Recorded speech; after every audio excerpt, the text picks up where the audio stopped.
Welcome to the Fantasy Fangirls podcast, where two sisters dive deep into beloved fantasy lore, characters, themes, theories, and more. I'm Lexi, older sister and fantasy lore nerd. And I'm Nicole, younger sister and romantic at heart. And today is our final Throne of Glass fan guide, as this episode 4 wraps up our unique journey through this epic fantasy series. As always, please listen closely to our spoiler warning because it is very specific and different for each of these fan guide episodes. These Throne of Glass fan guide episodes are split into 2 parts. This episode 4, part 1, contains plot spoilers for every book in the series except for Kingdom of Ash. Specifically, we'll be focusing on spoilers from Empire of Storms and Tower of Dawn. If you have not read Kingdom of Ash, this part 1 is for you. It's all about setting ourselves up for the finale. Then part 2 includes a whole spoiler series. Remember, this is the case for all of these Throne of Glass fan guide episodes. We'll give you an obnoxious spoiler warning so you know when we move from part 1 to part 2 in case you have to jump off. Part 2 discusses the end of the series with emphasis on our characters' journeys in Kingdom of Ash. While we're on spoilers, these Throne of Glass episodes do not include spoilers for ACOTAR or Crescent City, though we might be hinting at a few things today because we can't not. If you want our Massverse conversations, we have a 3-hour compilation for you to listen to from our 11 months of deep diving ACOTAR. Link to that episode is in the show notes. So, with all of that said,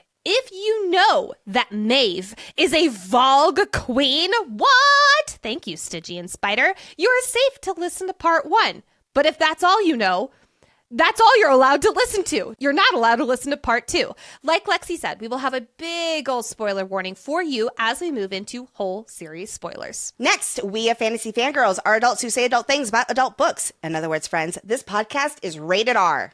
Friends, we are discussing what Lorcan did. And you're gonna want to be mindful of those little listening ears. Yes, indeed.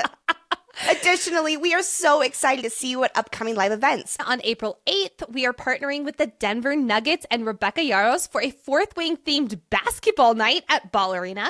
Plus, we are so excited to do a live show at the Neptune Theater on April 19th in Seattle. Tickets are on sale now for you to dive deep into How to Train Your Dragon with us. Check out our website or the links below for more information and more events. And in case you missed it, the Fantasy Fangirls Network be boppin'. First up, Fantasy FanFellas has officially launched their Season 2, where Book Talk star Stephen Walker and our very own Hayden Sanity Manager are diving deep into Brandon Sanderson's Mistborn, The Well of Ascension. Season 1 of Fantasy FanFellas covering Mistborn Book 1 is out now on the Fantasy FanFellas feed, and Season 2 is well underway. Be sure to give them a follow, link in the show notes.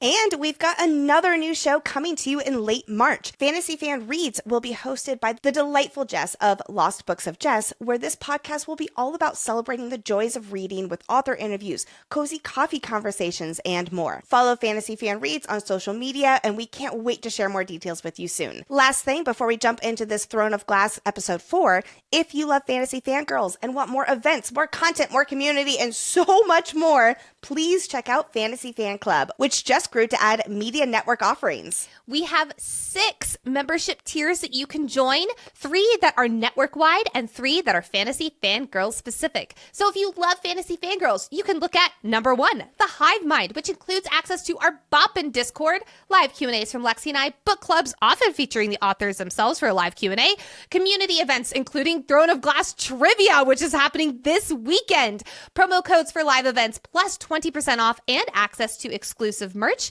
That is $6 a month. Or you can join the Spice Watchers, which includes everything from the Hive Mind level, plus early access to ad-free episodes, our full episode outlines, and special voting privileges.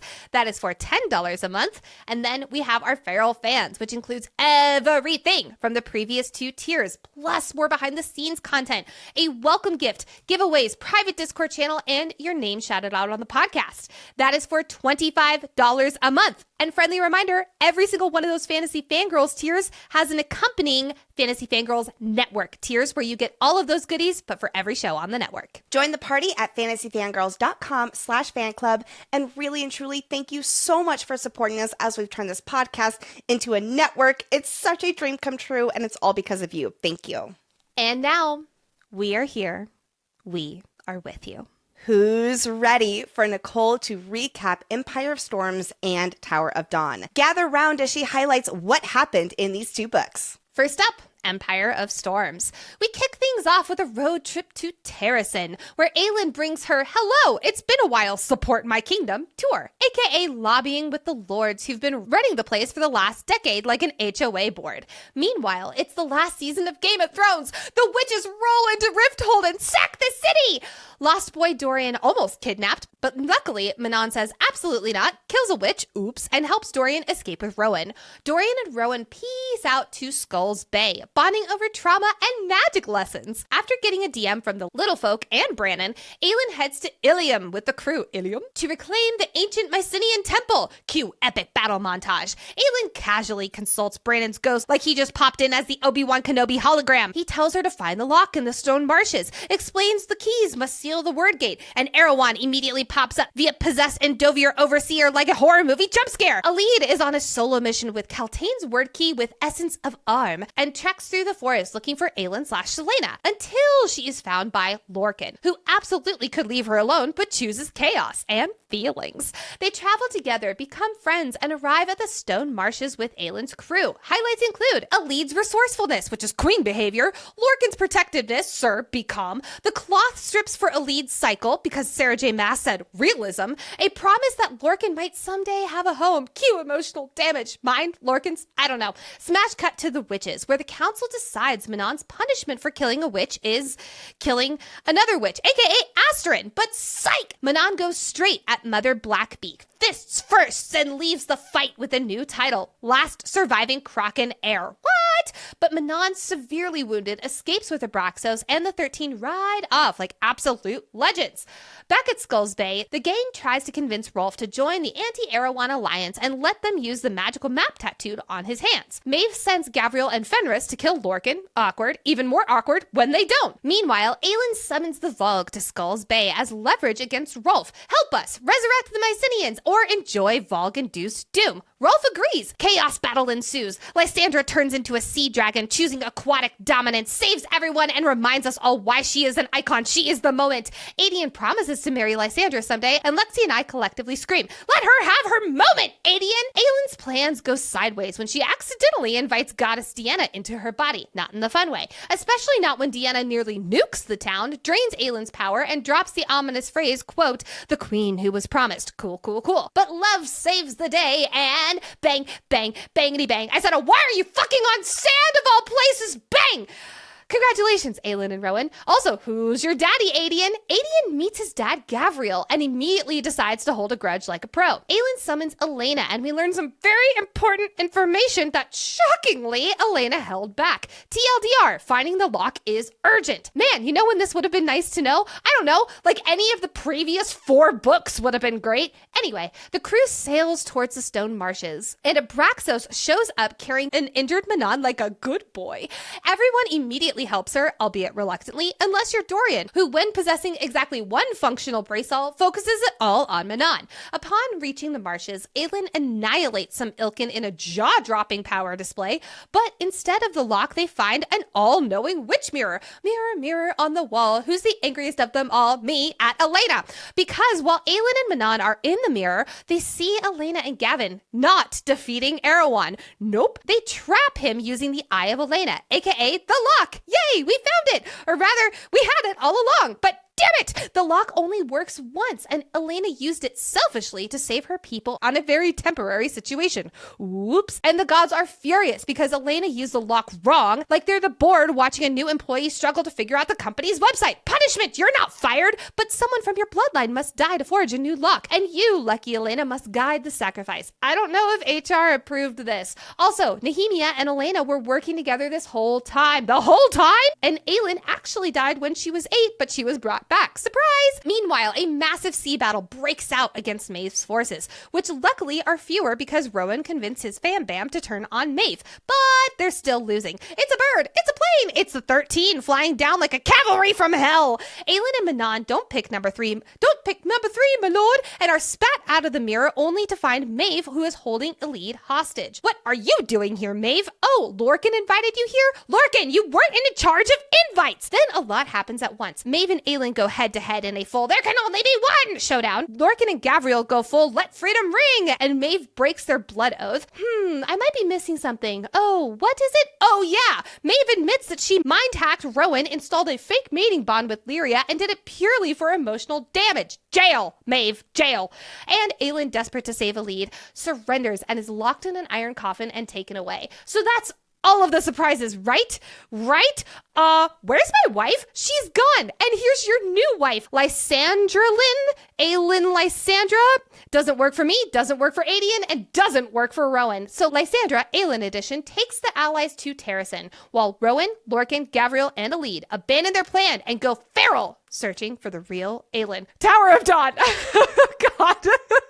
Chaol and Nesryn are in the "are we dating" era and sail to Antica, where Chaol hopes to fix his spine, his guilt, and internal politics all at once. They meet up with the Coggin and his intimidating line of heirs to pitch an alliance with Team Aelin. The Coggin says no, but allows Chaol to access the Torre Chesme, aka the Magical Mayo Clinic.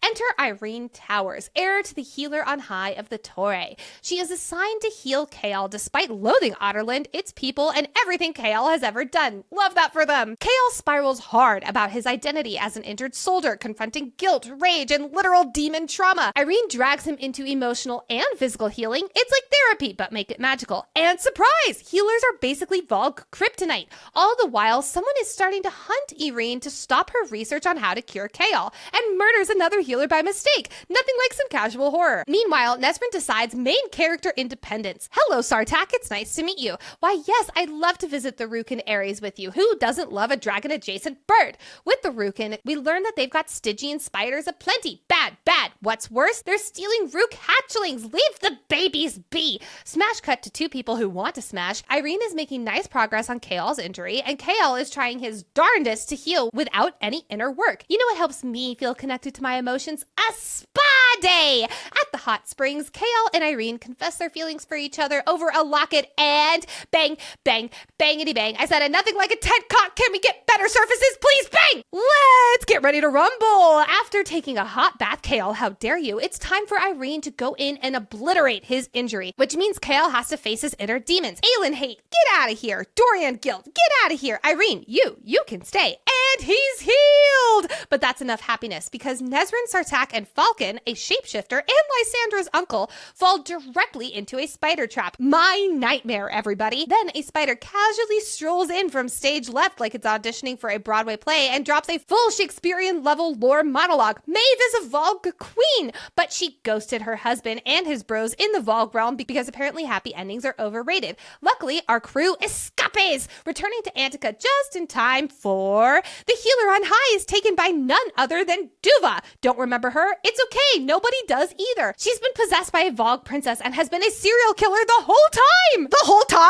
The whole time! In her wrath and pregnancy hormones, she lashes out with dark power and mortally wounds Chaol. But it's a good thing we've got some healers. Irene pulls Chaol back from literal jaws of death, but apparently fate is petty and insists on a receipt. Chaol and Irene are now officially life bonded. One dies, the other dies. No takebacks, no refunds. If Irene's magic weakens, Chaol regresses. But it's okay. Chaol has healed and doesn't care if he's fighting on a chair or on his feet, so long as Irene is by his side. Everyone agrees it's time to sail north to help Aelin wreck the Vogue. But always love wins. Sartak confesses his feeling about Nesryn to his father and his instantly named heir, wannabe Empress Nesryn, and Chaol and Irene get married and, with their gold couch in tow, set sail to Aurelia. Woohoo! 2 out of 3 for a day. 2 out of 3! We'll dive into this fan guide setting up what's next in the series with no plot spoilers after a quick word from our sponsors. It is time to turn to our Throne of Glass cheat sheet, aka what this fan guide is all about. Once again, we are preparing ourselves for what we need to know as the world continues expanding in the Throne of Glass series. As always, due to the nature of this fan guide, we are sharing basic information from Empire of Storms and Tower of Dawn about the world, politics, and goals, characters, a whole bunch of stuff here today. It is intended to help you feel ready and oriented as you start reading Kingdom of Ash. So let's get started. Kingdom of Ash Flash will open with a 2-month time jump from the end of Empire of Storms. So let's go through what all has happened in those 2 months. Aelin is Maeve's prisoner, trapped in an iron coffin with chains around her body and an iron mask locked to her face. Sad to say, she's enduring torture at the hands of Maeve's new psychopath, Karen, who replaced Rowan as a member of Maeve's cadre, and he's bad to the bone. Maeve wants the word keys and plans to torture the information out of Aelin. Luckily, Aelin at least sneakily passed the word keys to Manon back on the beach before she was imprisoned, so she does not have them. But yes, she does have information about the word keys that Maeve desperately wants. Additionally, in Maeve's twisted way, she sees this as saving Aelin from sacrificing herself to forge the new lock. Maeve would much prefer to have Aelin as her own tool to be wielded. All that power would be wasted on sacrifice when Maeve thinks that she can harness Aelin under her control. It's also unknown where Maeve is holding Aelin. On the road looking for Aelin is Elide, Lorcan, Gavriel, and Rowan. Rowan has basically just become a husk of who he is, and he is 100% focused on getting his wife back. Because yes, they're married. Rowan and Aelin got married the night before Aelin and Manon went into the witch mirror, and only Lysandra and Adian were witnesses, and the captain was performing the ceremony on the ship. While the intention was to, yes, celebrate their love, but make Rowan the official king consort to Terrasen, what Rowan didn't know is that Aelin highly suspected that she might need to die in order to forge the lock. And by having Rowan as king consort, he is there for Terrasen no matter what. Especially with a fake Aelin by his side. Again, unbeknownst to Rowan, Aelin and Lysandra had concocted a plan where in case Aelin has to die, or here be taken by Maeve, that was unknown though, Lysandra will shapeshift into Aelin and pretend to be the queen of Terrasen, while Adian sires their babies. It was an unpopular decision that I went into last episode during the spoiler section. Adian is furious, I'm furious, and Rowan is not accepting it. Last episode you mentioned, Lexi, it's like he already lost Lyria and now he's not going to lose Aelin too. That truly sums up where Rowan is in a nutshell. He is determined to go get his wife and his mate because they're not only married. We also learn at the end of Empire of Storms, Maeve has been pulling some weird psychological shit, and she knew that Rowan and Aelin would be mates, and very powerful ones at that. So she broke into Rowan's mind, convinced him that Lyria was his mate, and then had Lyria killed so Rowan would basically pledge himself to Maeve via the blood oath. Then Maeve has been hounding the Galathinius house to bring Aelin around to Doranel for forever, in the hopes that Aelin would meet Rowan, see her mate locked into a blood oath with another, thus basically making Aelin eating out of the palm of Maeve's hand. Lorcan and Gavriel, who have both now had their blood oaths severed from Maeve too, are joining this mission because, to be honest, Rowan cannot be alone right now, and they're going to be here to help their brother. And Elide is here partially because she feels responsibility and she wants to tag along, but she also owes so much to Aelin. She's about as loyal as you can be to the Queen of Terrasen without having a direct blood oath to the Queen. While we're on Elide, she hates Lorcan's guts because she blames him for Aelin's capture. I mean, well, Lorcan, seeing the ships coming in and readying for the attack, called Maeve to their location on the beach of Eelway, thinking that having her there would then protect Elide and make sure she did not become a casualty of the fight. Now you're thinking, why would he do that? Lorcan, and everyone else on Aurelia for that matter, have no idea that Maeve is a Vogue queen. Don't worry, we're going to get to that download very, very soon. Lorcan has been nothing but blindly faithful to Maeve because she is who he's known all along. He loved her for a long time, and he basically sees her as his one and only salvation. And boy, oh boy, he done know that he fucked up, especially when his blood oath was severed and he was seen crawling to Maeve on the beach. Yes, Elide is fucking pissed. Then we have Adian and Lysandra, who are with the Silent Assassins of the Red Desert, Ansel of Briarcliff, and Galen Ashriver, who is the Crown Prince of Wenlin and Aelin and Adian's cousin. They all battled together at the end of Empire of Storms in the Battle of Eelway against Maeve's forces and are now heading to Terrasen with Aelin, aka Lysandra. The only people who know that Lysandra is cosplaying Aelin in this group is Adian, and he is pissed at this girl, which again, I am not opening that can of worms. Manon, Dorian, and the 13 are journeying to find the Kraken witches and rally their forces, with the intention that when they find the Kraken witches and bring them onto their side, they'll all meet up north with the rest of our friends in Terrasen to fight. Switching over to Rifthold, the capital of Otterlin, it was sacked by the witches at the top of Empire of Storms and is not looking so great, even looking worse because Dorian has left. The people of Rifthold don't know that he left with Rowan to go save the world with the word keys. Instead, are not very thrilled with their king, calling him a traitor for leaving them. And you can imagine how this guilt weighs heavy on our boy Dorian. Then we have the Tower of Dawn crew sailing from the southern continent to fight for Aurelia. The Cognate's forces coming to ally with Terrasen are an armada led by Princess Asar, a cavalry led by Prince Kashin, 1,000 Rukin led by Sartak, and 300 healers led by Irene and the healer on high, Hafisa. The best part, this host is only half of their forces. The second half is still rallying in Antica before they travel to Aurelia. This was kind of short notice, everybody. Should be ready in a few weeks. Irene and Kael are married and returning to their friends. This means Irene will see Aelin again after their fateful encounter years ago when the mysterious young assassin sent Irene toward her destiny of becoming a healer. The price of saving Kael's life after Valg Princess Duva's attack was a shared life force between him and Irene. As Irene's magic gets drained, so does Kael's strength. So he will lose the ability to walk the more Irene works as a healer. And thanks to his inner healing, he's okay with all that. And if one of them dies, so does the other. That's a little nerve-wracking heading into war. But with this force coming from Antica is Nezrin and Sartak too. They're engaged to be married and then become Emperor and Empress of Antica. But first, they plan to defeat the Valg army and free the northern continent by leading the Rooks into war. And the Antica group does know that Maeve is Valg, unlike the Aurelia group. Of course, we have our where's the word? I said a word. Where's the word? Keys. Where are the word keys? And who has them? Dorian! Dorian has the word keys. Aelin gave them to Manon, who is with Dorian. Dorian carries 2 word keys with him, the one hidden in the Amulet of Orinth and the one Elite handed over from Kaltain. Our princeling has taken the responsibility to find the 3rd word key. He thinks it's the way that he can best help to keep the 2 word keys far away from Maeve and to find the 3rd, which, yep, is probably in Morath. Since we're talking about word keys, the objects Erewhon is looking for, like his life depends on it, so he can bring back his brothers into the world. Let's do a quick update on this here big bad. We know that Erewhon is paranoid about the healers because he knows there's one who's blessed by Silba, aka Irene. Last book in Tower of Dawn, we learned that Erewhon sent a Valg ring and it took over Duva with the intention of taking Irene to Erewhon, who wanted to leverage her powers for his own twisted uses, making it so that the highest chance of him being killed, or the Valg healed out of him, is wiped off the table.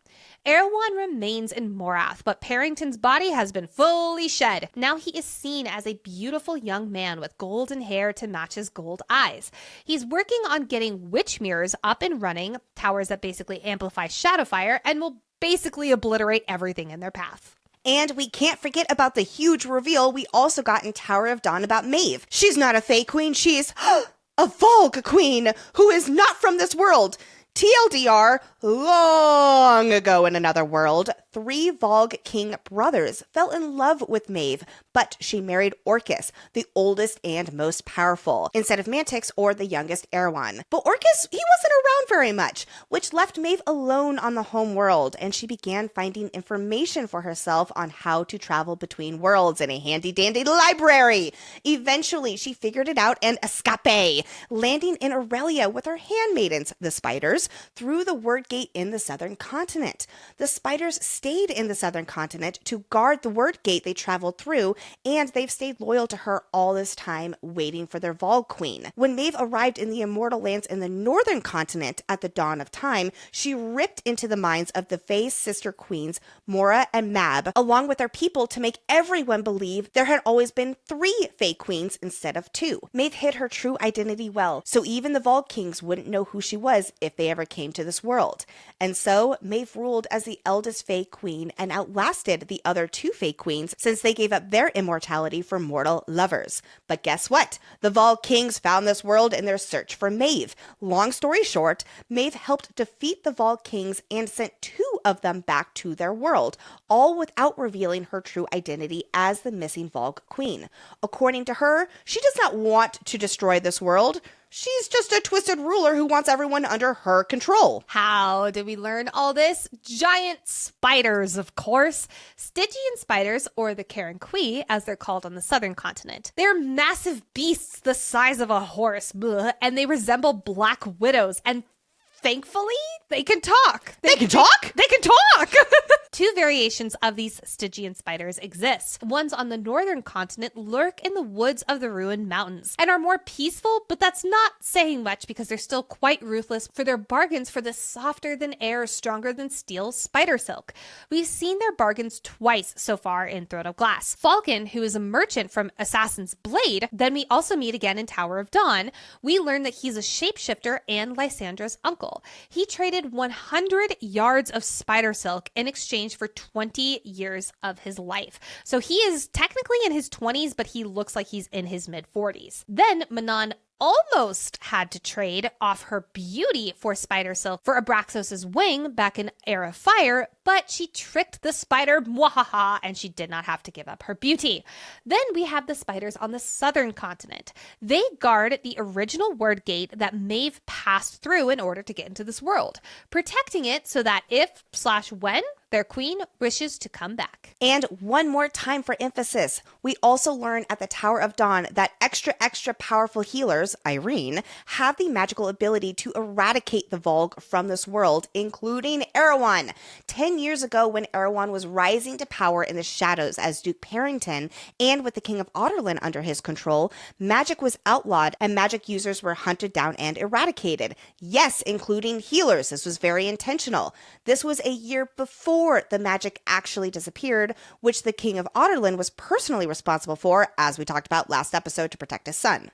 12 gods accidentally came into the world of Aurelia and became trapped here after passing through a temporary word gate.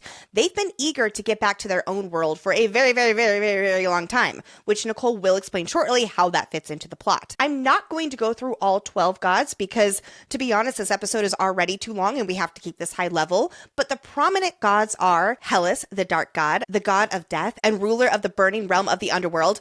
Oh my gosh, my Massverse eye is twitching! Lorcan believes that he has been guided by Hellas his whole life, and his powers are a gift from this god. Then we have Aneth, consort of Hellas, the lady of wise things and goddess of slow deaths. Aneth has been guiding Elide her whole life. And you get it? Hellas and Aneth, Lorcan and Elide? It's so good. We're familiar with Diana, goddess of hunting, maidenhood, and the moon. Her symbol is the golden arrow, which Selena was given back in Throne of Glass, but she's since given it to Nezrin. Diana and Mala were rivals and sisters, but they have both watched over Aelin all her life. It is believed, though untrue, that Fae Queen Mab was reborn as Diana, which I know can be confusing, but at least to my understanding, they are indeed separate entities. Which brings us to Mala Firebringer, the goddess of the sun and lady of light, learning, and fire. Mala was once mate of Brannon and gifted him her fire magic.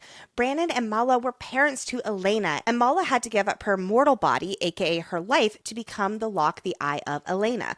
Mala is Aelin's ancestor, and Dorian's too, hence why both of them have such powerful magic. Dorian has her brute, raw magic that was passed down through Elena, and Aelin has her fire magic. Then there is Silba, the goddess of healing, healers, and gentle deaths, who we learned quite a bit about in Tower of Dawn. Irene is blessed by her, gifted with powerful healing magic. Okay, so I went through the Witch Mirror download with Elena and the gods all last episode, but it is so important as we go into Kingdom of Ash, so it's worth doing another quick TLDR. In the Witch Mirror, Aelin and Manon witness a memory of Elena sealing Erewhon in an iron sarcophagus, using the Eye of Elena, which is the lock, Legasp, but because Elena drains the lock fully, the gods are pissed. They'd planned to use that lock to bind the word keys together, open a word gate, and return themselves to their OG god home world. They made the deal that they would also banish Erewhon from this world in the process. But with Elena's actions to use the lock to entrap Erewhon, she technically wasted the lock and robbed the gods of that opportunity. And the gods are pretty pissed because they know that this was only a temporary solution. Erewhon will rise again, he's not dead. Something Elena is willing to now pass along to whatever descendant of hers. Oh, Elena. The gods tell Elena that her punishment for wasting this lock and wanting to pass along a burden onto someone else when Erewhon wakes up, is that Elena will have to walk said person through their fate and watch them die in the process in order to forge the new lock.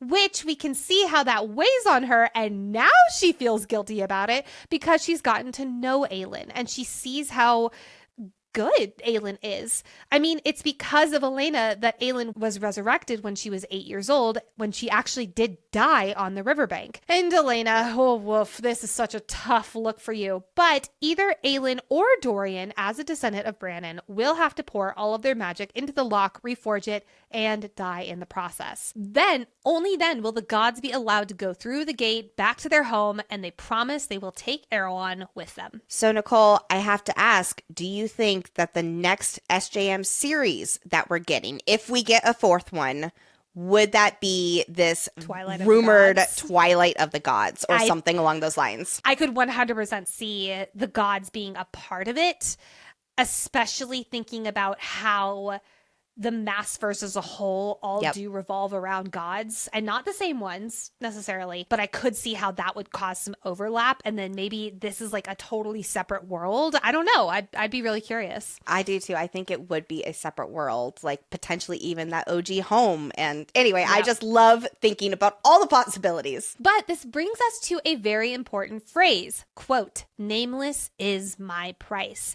In Crown of Midnight, it is Baba Yellowlegs who says nameless is my price, but gold will do for now, for the first time. Then in Empire of Storms, Aelin realizes while Elena is talking that the price is death and the nameless has to pay it. So it's been here the whole time! Brannon was bastard born in Wendlin and wears the bastard mark, aka the nameless mark. The first time we see this mark of the nameless is actually in book 1 when Selena is fighting Cain and the mark on her brow begins to light up. So this is now Aelin realizing that she is the nameless who must be sacrificed. Side note, beautifully tragic symbolism that she is the nameless, and Empire of Storms ends with her having an iron mask covering up her identity, literally making her nameless again. Oh! And in the Fireheart epilogue of Tower of Dawn, she is only called the princess. Yep. She is not named. She is nameless, just like Dorian had been, as well as his father, when they were possessed by the Valg. I know that's a different scenario from what Aelin is going through, but this concept of nameless is so tangled up with the Valg and needing to defeat them. Yes! Oh, it's so good! Let's shift our whole attention to the allies of Terrasen. After Aelin called in her debts and everyone is rallying around to show up to fight for a better world to defeat Erewhon. In no particular order, we have Ansel of Briarcliff, the current queen of the Western Wastes and symbolized by a wolf. Terrasen and the Wastes have always been allies. And yes, if you're like, but wait, I thought the Western Wastes used to belong to the Witch Kingdom and Manon is the last Kraken witch, so it's inherently her land to rule, even if as a witch she can't live there. You are correct. That is a subplot that I am breezing over right now. Ansel showed up with 100 ships in the stone marches toward the end of Empire of Storms. How the heck does she have ships? Well, she had sacked the territory of Melisande, which was allied with Morath, and its queen yielded to Ansel. So she now has their fleets and now leads a large army. It is split up right now, though. Ansel and Aedion are strategizing where to bring her army once when it's whole again. Remember that Ansel was Aelin/Celaena's first meaningful female friend back in Assassin's Blade, where they bonded in the Red Desert. Except then Ansel betrayed said friendship and the Silent Assassins. Celaena allowed Ansel 20 minutes to escape before she was going to fire an arrow to take her down, then ended up sparing Ansel's life by firing the arrow after 21 minutes, so it purposefully missed as Ansel escaped. Well, Aelin is calling in that debt. She saved Ansel's life, and now Ansel and her army are coming to the Queen of Terrasen's aid. Then there's the Silent Assassins of the Desert, led by Illis, the Mute Master's son. Again, friends of Celaena's from Assassin's Blade. This was the group that Ansel betrayed, but now they're all on the same side, so we're good. The Silent Assassins are legendary at being, well, assassins, so a good group to have as an ally. Then we have the Bane, who are an elite force previously/currently led by Aedion, compromised of rebels, former Ardalon Geladian soldiers and survivors hidden by Adian. Second in command of the Bane is Killian. They typically operate in the Staghorn Mountains, and the group is generally faceless, but defined by their fierce loyalty to the Ash River line. Aelin also has some allies from the eastern continent. Prince Galen Ashriver of Windland's forces. Galen is Aelin's cousin on her mother's side. Aelin sent him, not his father the king, a letter earlier in Empire of Storms bluntly saying, quote, Terrasen remembers Evelyn Ashriver, which is her mother. Do you? I fought at Mistward for your people. Return the god's damn favor. I love that. Galen showed up on the beach outside Eelway, claiming, of course they remember, and he has brought his fleet to fight for Terrasen. Also from the eastern continent are Fae allies, specifically the Whitethorns after Rowan convinced them to switch sides and fight for good versus stay with Maeve. This is Rowan's relatives in Doranel, who led part of Maeve's armada until they chose to fight alongside Rowan and his queen. Then we have the pirate lord Rolf. Rolf rules over Skull's Bay and most of the Dead Islands. He has a heavily tattooed hand inked with a map that magically changes to show treasures and enemies and ships. That is so sick. I love this. Aelin got him onto their side back in Empire of Storms when she, lured the Volg into the bay, making Rolf reluctantly agree to fight for Terrasen in the war in exchange for Aelin saving their asses in the bay. He also will get the title of Lord of Ilium and King of the Archipelago. We also know that Rolf is heir to the lost Messenian people, banished 300 years ago. So he has been off searching for the Messenians, wherever they are hiding nowadays, to be allies of Aelin. As part of this deal, any Morath ships that these pirates sack, they will get to keep whatever gold or treasure is on board, while any weapons or ammunition will go to the front. Honestly, a pretty sweet deal for any pirates. Then, rounding out the northern allies, we have the 13, who have officially yeeted out from under the Iron Teeth matron's control and have gone rogue. Last book, it was them who swooped in and basically saved the day from the sea battle. And as a friendly reminder, here are the members of the 13. We have Manon, the leader, Asterin, Manon's cousin and second. She's my favorite. She's awesome. And she has held that position for over a century. Then we have Sorrel, who is Manon's third. She's known as the stone to Manon's ice and Asterin's fire. We have Vesta, who is the only member of the 13 with red hair. We have Faline and Fallon, who are demon twins. Etta and Briar, who are cousins, both known as Manon's shadows. They rarely speak, and they're basically trained to blend in with the dark. We have Thea and Kaya, who are partners. We have Liana, or Lynn, as she's preferred, and she will attack you if you call her anything but Lynn. Then we have Ghislaine, who is the oldest and most cleverest of the 13.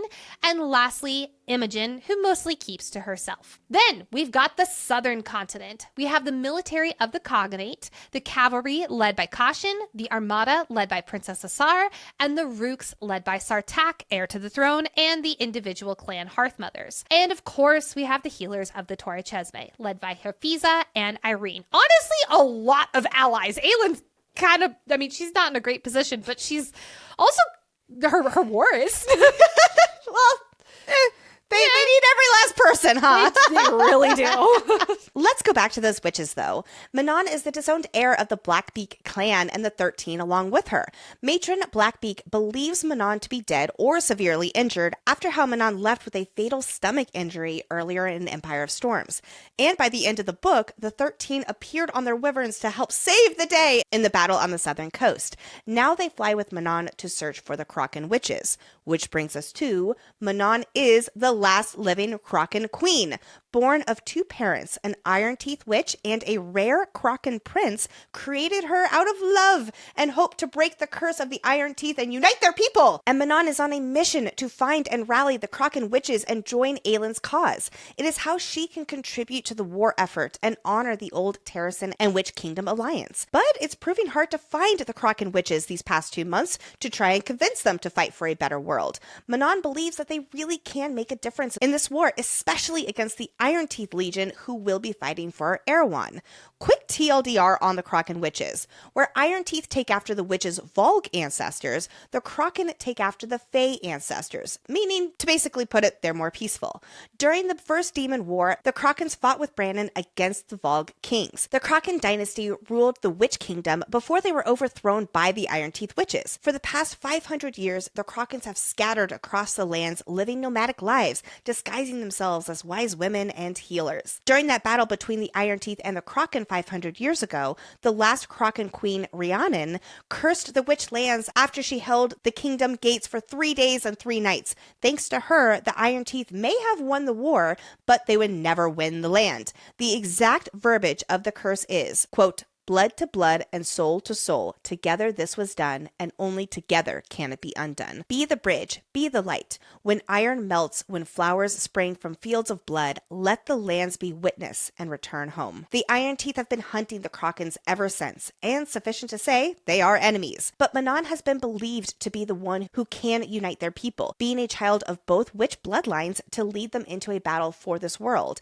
and hopefully reclaim their land. If you're wondering how Manon is related to Rhiannon, the last Kraken witch from 500 years ago, allow me to explain. Rhiannon's child survived the Iron Teeth overthrow, and several generations later, Rhiannon's descendant was a rare-born male Kraken witch named Tristan. Tristan's love was Manon's mother, and they had her. Later on, he would have a daughter with a Kraken witch, who was Manon's half-sister she killed back in Era of Fire. Accidentally, she didn't know it was her sister. Once his other daughter, named after Rhiannon, died, Manon became the sole living bloodline of Kraken royalty, and therefore the last Kraken queen. I also want to highlight the importance of the Kraken's crown of stars, an ancient heirloom to the Kraken witches, but it was stolen by Baba Yellowlegs from Queen Rhiannon's body when the Witch Kingdom fell 500 years ago. This crown of stars is a silver band with 9 glowing stars. And yes, we did first see it in Crown of Midnight when Baba Yellowlegs was wearing it in her caravan.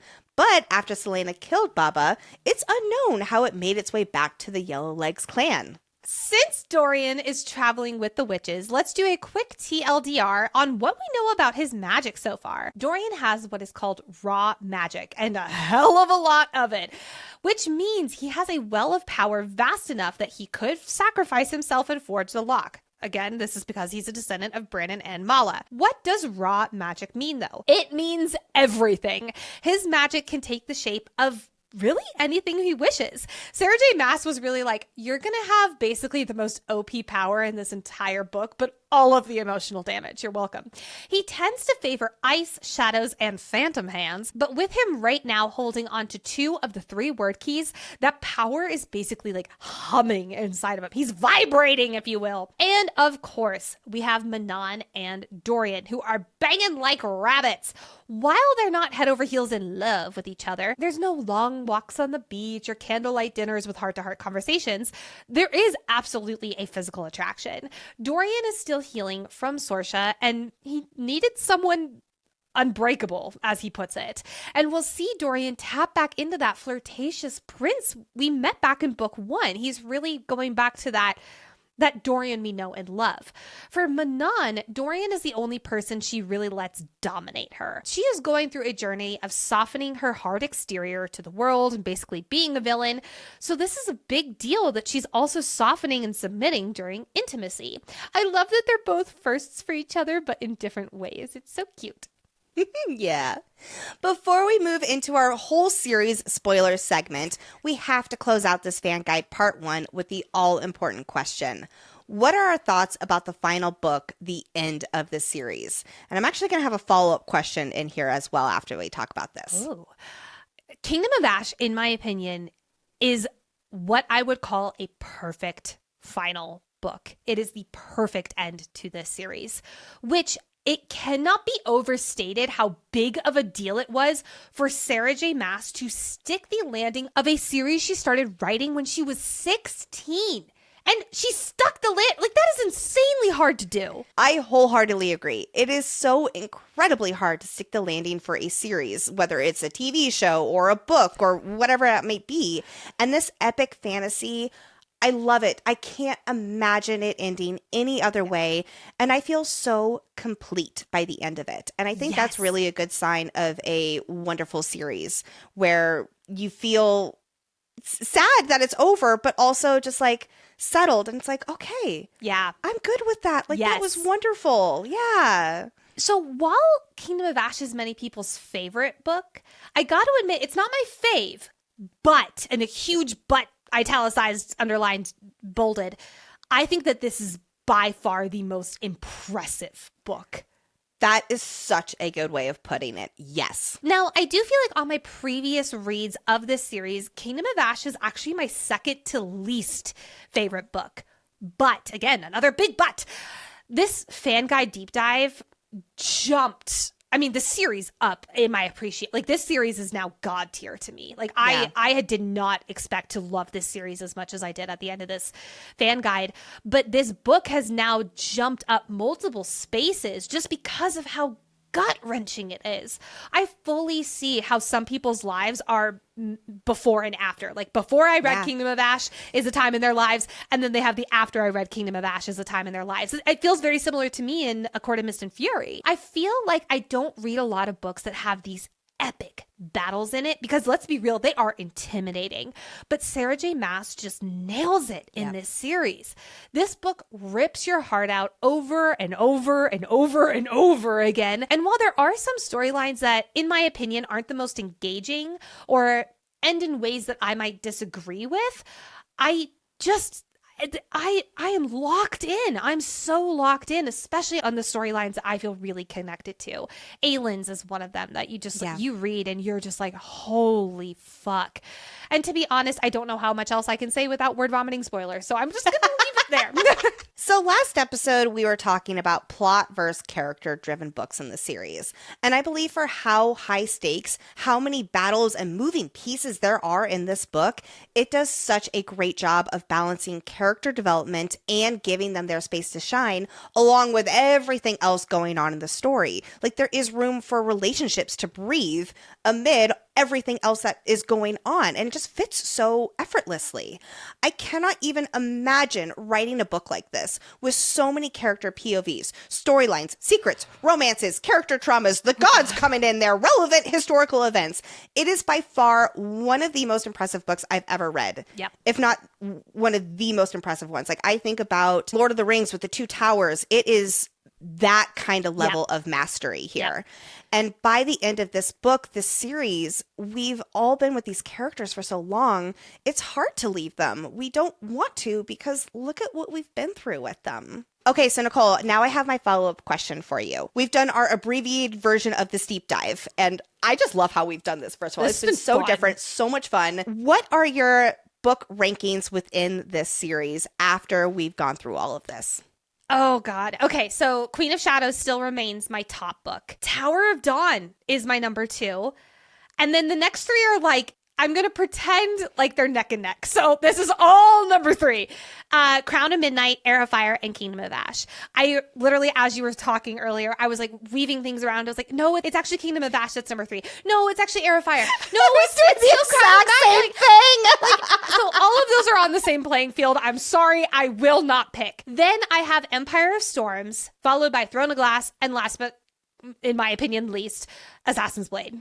I hate having to make this decision because I'm sure it'll change depending on the mood. But again, similarly, when we're ranking these, just a God tier series, it's so hard. It's It's because like everything, like even putting a Throne of Glass at the very end, it's like it is all there. Like we have the Eye of Elena and Damaris, and like all of these things.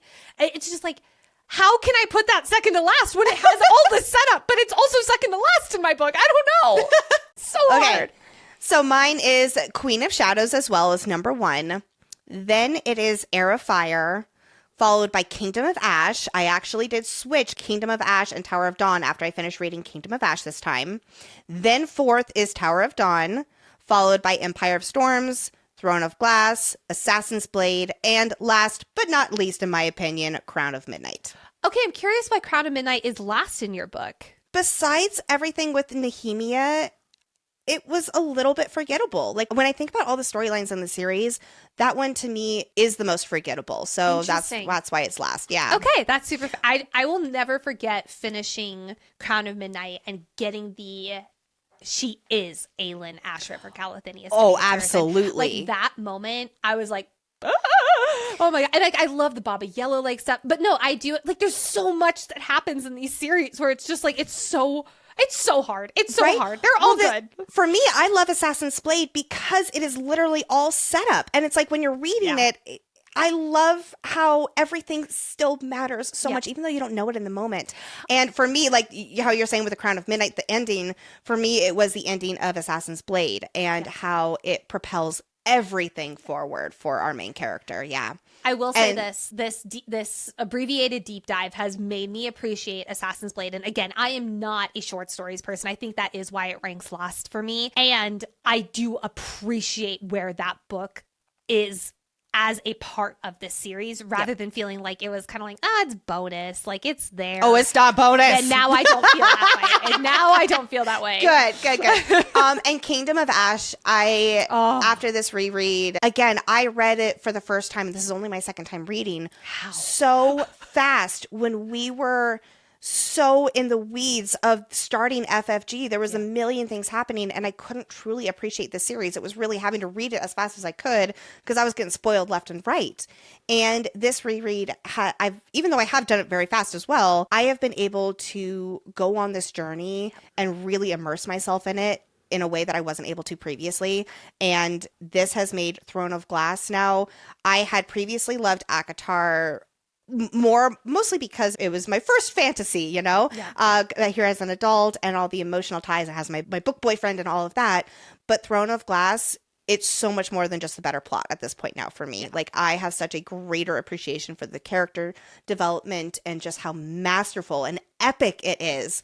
And so I think Throne of Glass is now one of my all-time favorite series. Yeah. Wow. Yeah. Okay. I think for me as well, I don't think it has topped A Court of Mist and Fury. For me, that still remains my favorite Sarah J. Maas book. But I think for series, I think ACOTAR still remains my favorite series, but Throne of Glass is nearly up there with it. Yeah. And that's a big deal for you to say. Yeah. It was my least favorite. And it was for very similar reasons. Like, I never felt that connected to the characters because I was just binging it so fast. And then I was binging it for our ACOTAR coverage. And it just felt like I had one foot out the door always when I was reading it. And this time being able to put both feet fully in this world was just like a whoa. Oh my God. So I'm so glad we did this because it has made me fall in love with this. Is now one of my new favorite series. Yeah. All right, friends, we are about to begin our Throne of Glass full spoilers for the last time. Oh, I'm sad. So if you have not read all of Throne of Glass, all 8 books, this is your time to say goodbye. But first, some housekeeping items.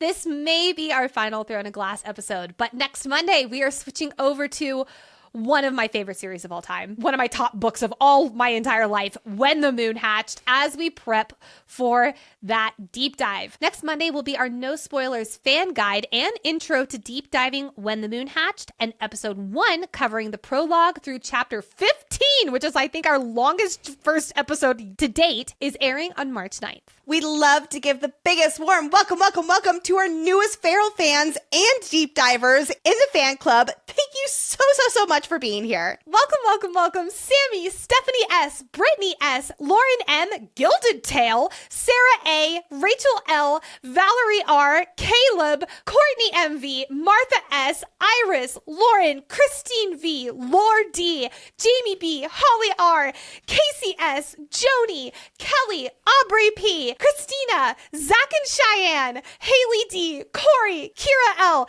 Christy M., Shannon S., Malik C., Nancy, Charmene MG, Kate, Marilyn, Aurora, Danielle, Janelle, Jules P., and Jensen! Welcome!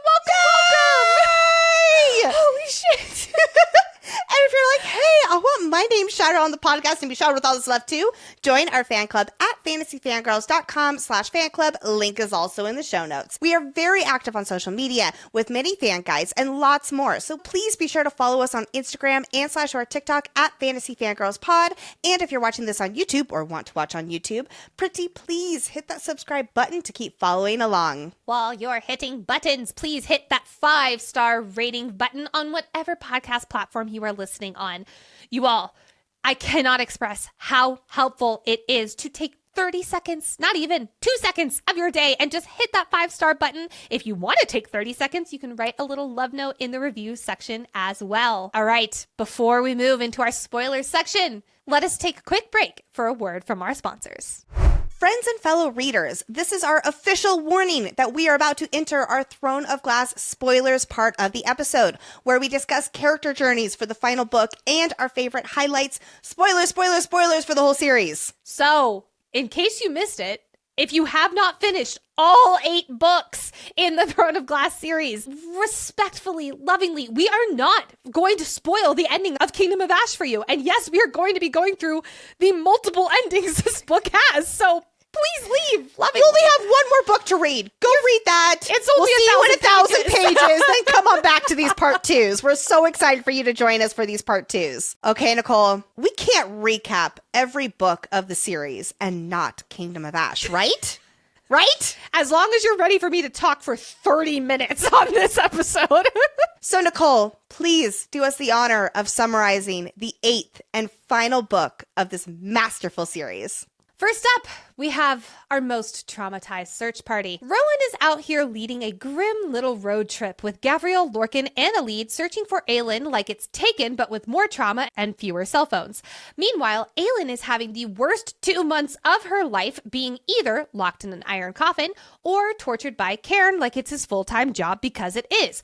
Also, Maeve is trying to get her to swear the blood oath so that she can use her as a magical nuke. Meanwhile, on the not hunt for the Kraken witches, Dorian travels with the 13, while learning to control his magic, swiftly becoming the most dangerous Disney prince with daddy issues alive. He uses his sword Damaris to summon Gavin Haviljard's ghost, like, "Hey King, quick question about the world-ending artifacts." Gavin says that the 3rd word key is in Morath. Skirt!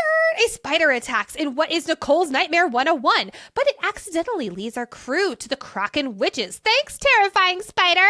Surprise! Manon's great-grandmother Glennis is alive and surrounded by Krakens who really don't trust Manon. I mean, understandable. Dorian pulls a big brain move by sensing the spider's magic, copying its magical blueprint, and teaching himself how to shapeshift. First step, spider. Second step, boobies. Then he summons Kaltain's spirit, who also confirms, yes, the word key is in Morath. See previous email. Then across the lands, Adian is running the war effort while Lysandra pretends to be Aelin, which has completely obliterated any hopes of relationship.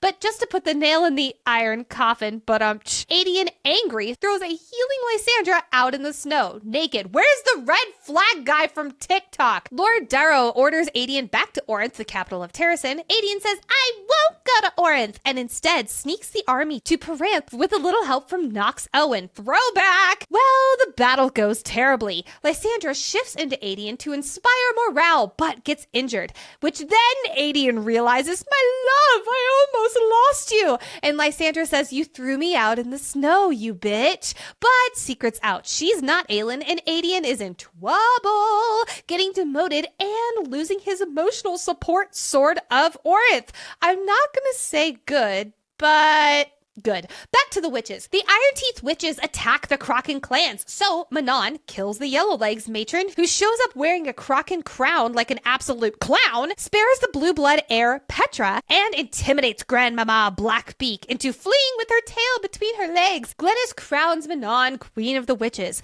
Dorian decides it's time for him to go all Mission Impossible Mouse Edition and heads to Morath for the 3rd and final word key, while Manon and the witches travel to Terrasen to offer aid.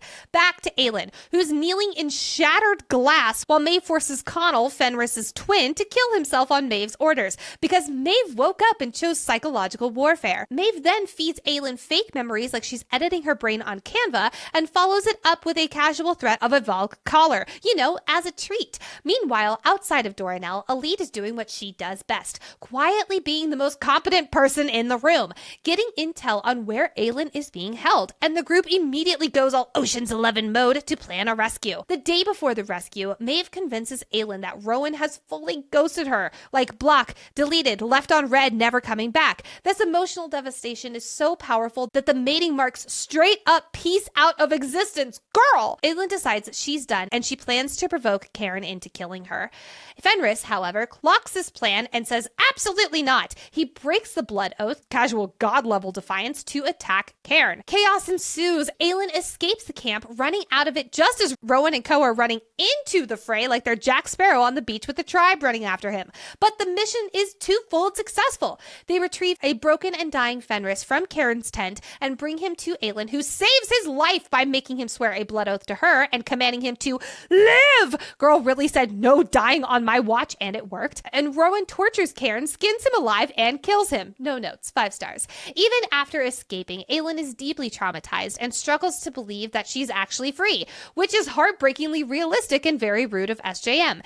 Enter the little folk, sneaky absolute icons who help Aelin and her rescuers escape Doranel through underground caves to Terrasen. During this time, Aelin starts returning to herself and makes Lorcan swear the blood oath just to make sure it's super clear about where his loyalties lie. Do you accept these terms and conditions, sir? Cut to Chaol and Irene, who roll up in Aniel with the Coggins army and immediately overrule Chaol's dad because, surprise, Chaol outranks him now. Nothing says character development like legally outranking your emotionally distant father and having your wife knock him down off his pedestal. Brava, Irene! Chaol takes control of the battle plans and leads the forces against Erewhon's army for 5 straight days. 5 days! Sir, please rest. Then finally, Aelin and her cadre show up. The battle continues outside the walls, and Aelin makes her dramatic re-entrance. The enemies don't stand a chance because she's arrived dressed like a final boss and the fashion moment. A lead, continuing to be the bravest human with 0 magical powers and infinite courage,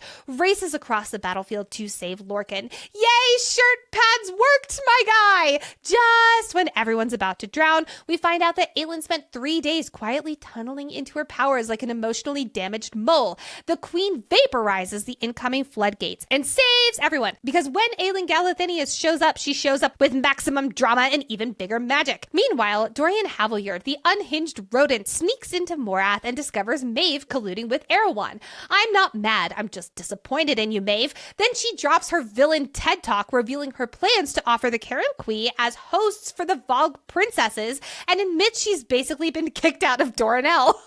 That last part was a little bit of an overshare, Maeve. Dorian, master manipulator and emotionally exhausted genius, convinces Maeve to play double agent by offering to marry her and make her the Queen of Otterlin. Iconic behavior from a man whose solution to global catastrophe is, what if I propose? Once Maeve thinks she's won, Dorian finds the word key inside another woman's arm. Clearly, Arrow 1 doesn't have a, you've already used this password, you can't use it again, on his word key. Then the king walks away alive with Morath blowing up behind him. Again, what James Bond level shit this little mouse is up to?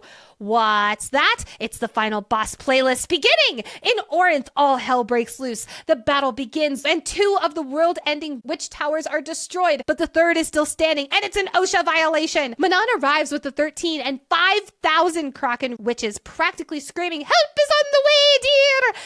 The final witch tower is destroyed by the 13 who sacrificed themselves so everyone can live, Manon, live! And just like that, the book reaches through the page and punches us directly in the soul. The bloodlines of Brandon finally reunite when Aelin and Dorian come together and decide one very chill, very casual question. Should one of us, Aelin called dibs, die and forge the lock now or later? And democracy votes now! But Aelin and Dorian decide they might be able to survive if they both go in, only to have Aelin drop-kick Dorian out. Girl, have you heard of accepting help? Aelin sees the dead king of Otterlin, who decides it's time for a little pick-me-up energy, and he forges the lock with Aelin. The gods come in, Elena is murdered, sorry, not fully sorry, and Aelin is told to go home. Life is a highway. Aelin falls through universes. Ooh, pretty, with the GPS in the form of a word mark tattoo. Oh no, she's going too fast. Thank you, Batman and Prego Girl, for slowing her down. I totally don't know who you all are, and it's not the biggest holy shit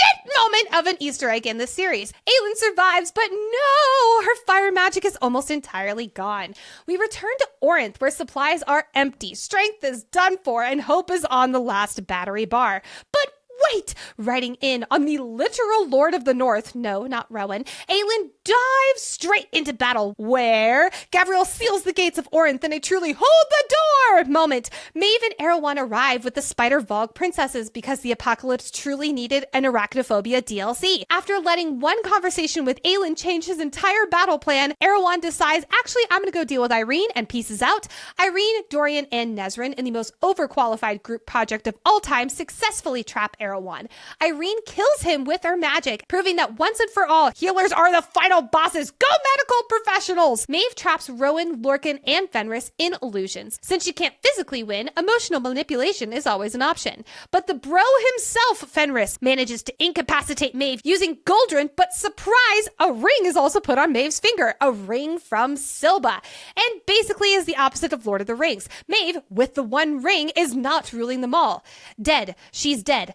And just like that, the Vogue forces across the land crumble into dust in a full Avengers Endgame fashion. If you don't hear the dramatic music in the background, that's on you. With the war finally over, Aelin is crowned queen of the baddest bitches. The end. And thus, the reader closes the book, stares at the wall, and sits in utter despair for approximately 7 to 8 business days. Good thing they have us to tune into where we can relive it all in these fan guides, right? I relived it all in this recap.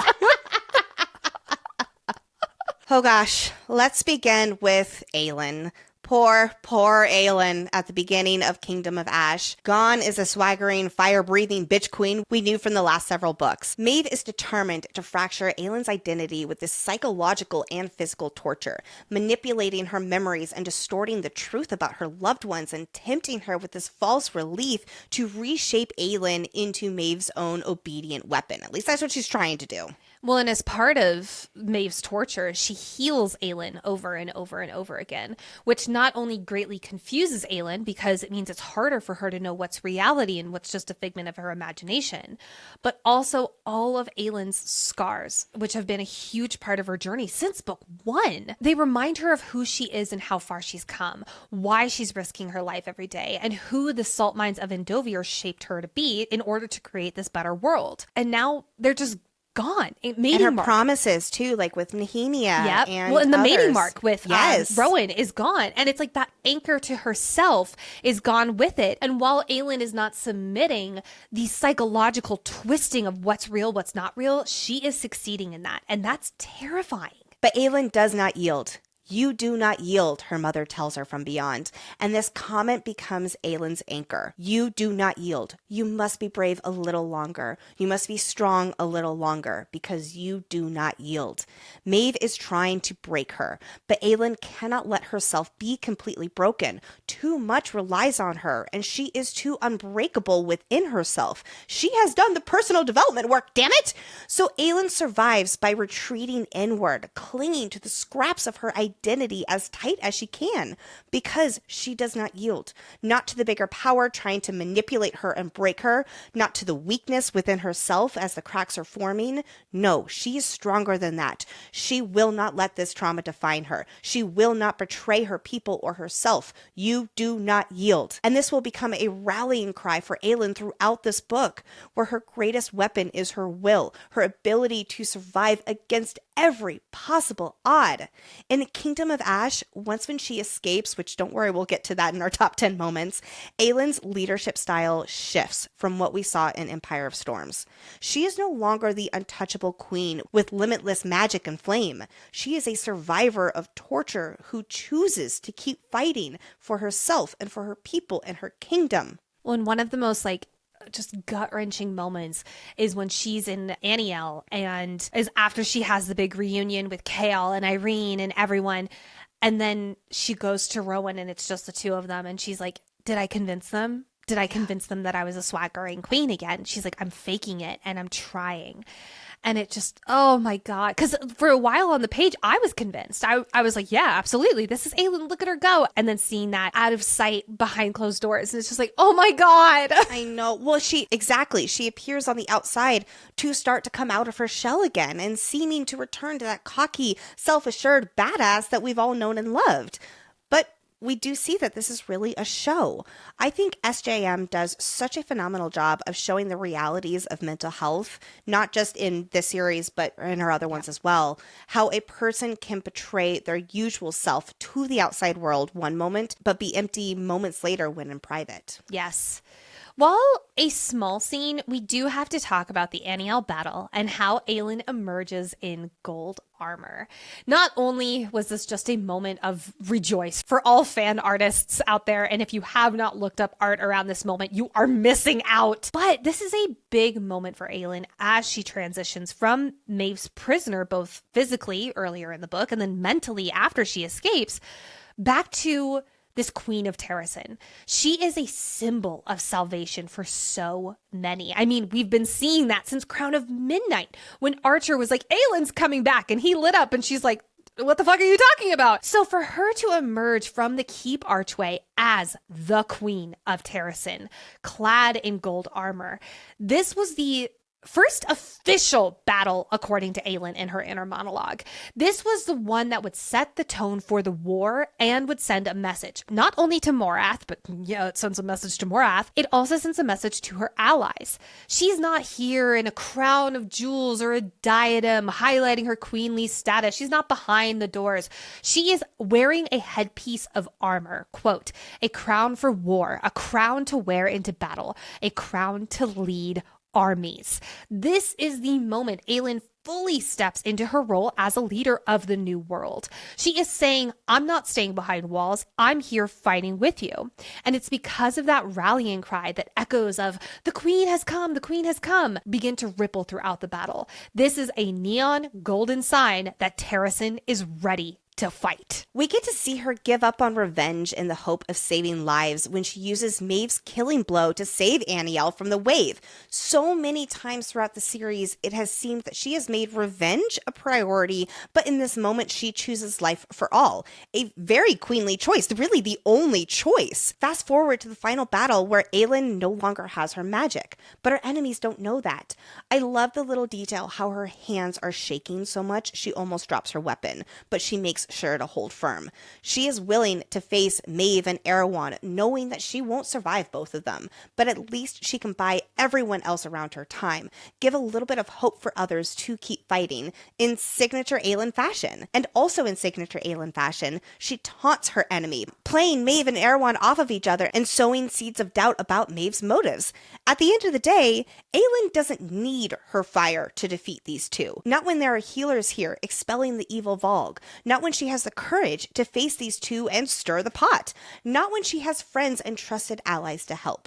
So real quick, let's talk about how we feel about Aelin losing her magic, because that is definitely a big conversation in the readership. And most of her magic, we all know what I mean there, right? I think this is one of those fantasy tropes that can either be done very, very well or not. It can serve a plot and the characters perfectly, or it can feel like it's only there for shock value. Character resurrection is another one, but we're not touching that right now. I'll be honest, I love that this is a consequence, a cost that Aelin experiences after everything that goes down with the word keys and the gate. She, and I'll say Dorian too, have such tremendous power, and yet when it comes time for the final showdown, they alone will not be able to defeat Maeve and Erewhon. It's not going to be that easy. And I actually really love how this happens because it is a team effort. So many storylines in the series building up to the big moments instead of relying on Aelin and Dorian to just take care of it. I think about the scene when Aelin and Alid are in the bathtubs together and Aelin is saying like, I don't have my magic anymore. I'm not who everybody wants me to be. Like, that's all everybody cared about. And Alid's like, that's not true at all, Aelin. You are our queen because of who you are, because of your humanity that you still have within yourself, because she's also not just no longer having her fire magic. She also is no longer human. She's only Fae. And that is another thing that Aelin is really grappling with, where it's like she feels human still, but she's not anymore. Well, and I think that one of the other reasons this particular losing of magic really works is because it's working within the magic of the world. Yes. This was set up for over a book now that in order to create the new lock, either Aelin or Dorian would have to pour their entire magic into this lock and then use their last little bit of life force to seal the gate. Yep. And that all happens, but it's just Mala giving her that last little kernel at the very end. And so because it was set up and it wasn't just like oh dear, oh no. Yeah. It feels really appropriate for this world. It would be crazy if it didn't happen. Yes, exactly. Yeah. It has been set up and it lives within this world and how we know magic exists. Yes, exactly. Aylin's journey throughout the series has been coming into her magic and owning it as part of her identity as Aylin instead of Selena. And yet, it's not all she is. This immense fire magic that she's had, it had served its purpose. And I actually love that I say that before the big battle, because again, other characters have their purposes in the 11th hour too. Costs are already a big theme in this series. Nameless is my price to begin with. And I think it is so fitting that there is a cost for destroying the word keys and being caught in time and space. Again, don't worry, Nicole's going to walk us through all of that here soon. I love it. I think it works absolutely perfectly for the story, for Aylin's arc and character, and for the entire cast of characters. Yep, I agree completely. And like Lexi said, we'll get into literally a beat by beat walkthrough of the 3 endings this book has. But for now, it feels only right to close out our final Aylin analysis with the ending Coronation. Because remember back in Throne of Glass and Crown of Midnight and Heir of Fire, Selena was so deep in herself and the lie of her identity that she had become to basically live that Aelin Galathynius was dead. This is 17 months later. That's it. That's insane. And here she is in Terrasen, in a crumbled building that they rush cleaned in like 10 days, taking her rightful place as queen. Oh my God, I'm going to cry. Every step, every path she'd taken had led here.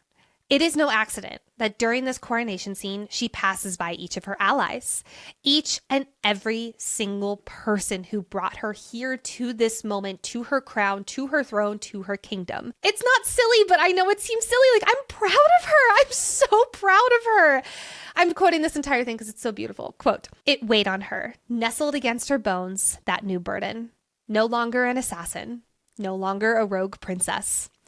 And when Aylin lifted her head to survey the cheering crowd, when she smiled, Queen of Terrasen and the Fairy Queen of the West, she burned bright as a star." Congratulations, Aylin, Ash River, Whitethorn, Galathynius. You have rattled the stars.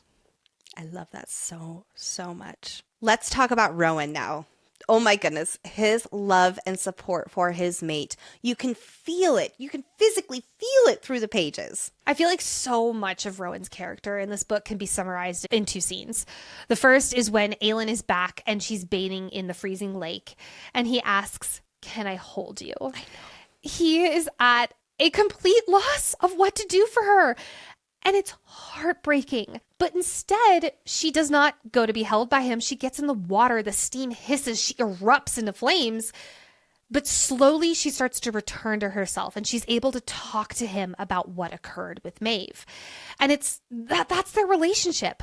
It's not him touching her or holding her. It's them having this incredibly connected, intimate moment, even when she's 15 feet away. And I think that that's what makes them so raw as a couple. I think that's so beautiful. And then the second scene is right before Aylin goes into the lock. Yes. And he's like, "Come back to me, come back to me." And I'm not going to say Rowan's story arc is entirely encompassed in Aylin in this book, because it's not, but the majority of it is. The vast majority of it is. To be honest, she kind of needs that right now. But the fact that he almost loses her more times than I can count off the top of my head in this book. And each time he has to live with like her facing off with Erewhon and Maeve alone. He has to live with her going into the lock and pushing Dorian out and knowing that she's going to die. Like, it's so tragic. It's him having to experience being mates with someone who is very much on a mission to sacrifice herself. Yep. Because that is where she thinks that she is the most worthwhile. She was not expecting to live after everything with the word gate and lock and such. And she's like, "I don't know what to do now." It's like, well. And he's like, we live. Yeah, we we together. live. Oh, yeah. my God. I'm so happy they get their happy ending. It's so beautiful. Rowan really does spend this whole book just waiting for those moments where he can help his mate, like Nicole's talking about. And many small opportunities arise, and he is right there to step up to bat. His alpha intuitions are to protect and fix, but his mate instincts tell him that she just needs his support, and that is what he tries to always listen to.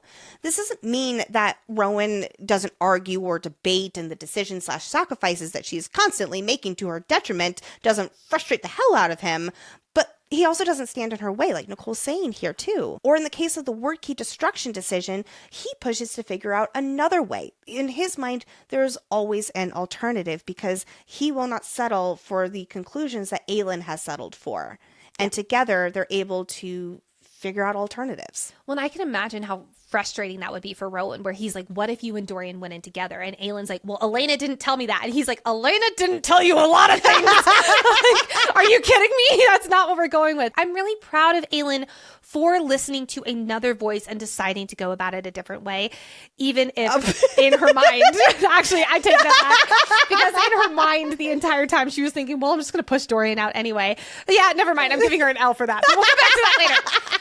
Because one of the things I do love in this book is that we do see that Rowan cunningness still. He spreads this rumor about the Vogue collar in the successful hopes that Maeve will go and retrieve it and leave the camp. Now, what he doesn't know is that she's retrieving it for Aelin, and she's threatening his mate with it. And yes, that really stresses him out and yada, yada, yada. But that reason for that rumor is the only reason she's with them. Or when he makes them, this is like one of those beautiful moments. He makes the map tattoo out of word marks interwoven within the old language story of him and her's relationship on her back. And that's how she gets home. Oh my God, this book is so good. You know what? Maybe it is actually my third, and maybe everything else is good. Never mind. Maybe it'll keep going up throughout this. By the end of the book, Rowan is not the only one with a blood oath to Aelin. And real quickly, let's talk about how Aelin's blood oaths are not like Maeve's, who controlled her cadre through the blood oath and used them for her own gain. That's not the intention of Aelin's blood oath at all. And as we learned back in Queen of Shadows, her blood oath is more of a strong suggestion to do something versus an order that will kill them if they refuse. The blood oath to Aelin is by chosen loyalty, and I'm going to include Fenris in that too because he chooses to keep the blood oath after she saves his life with it. It solidifies trust and a vow to fight for Terrasen and protect the kingdom at all costs.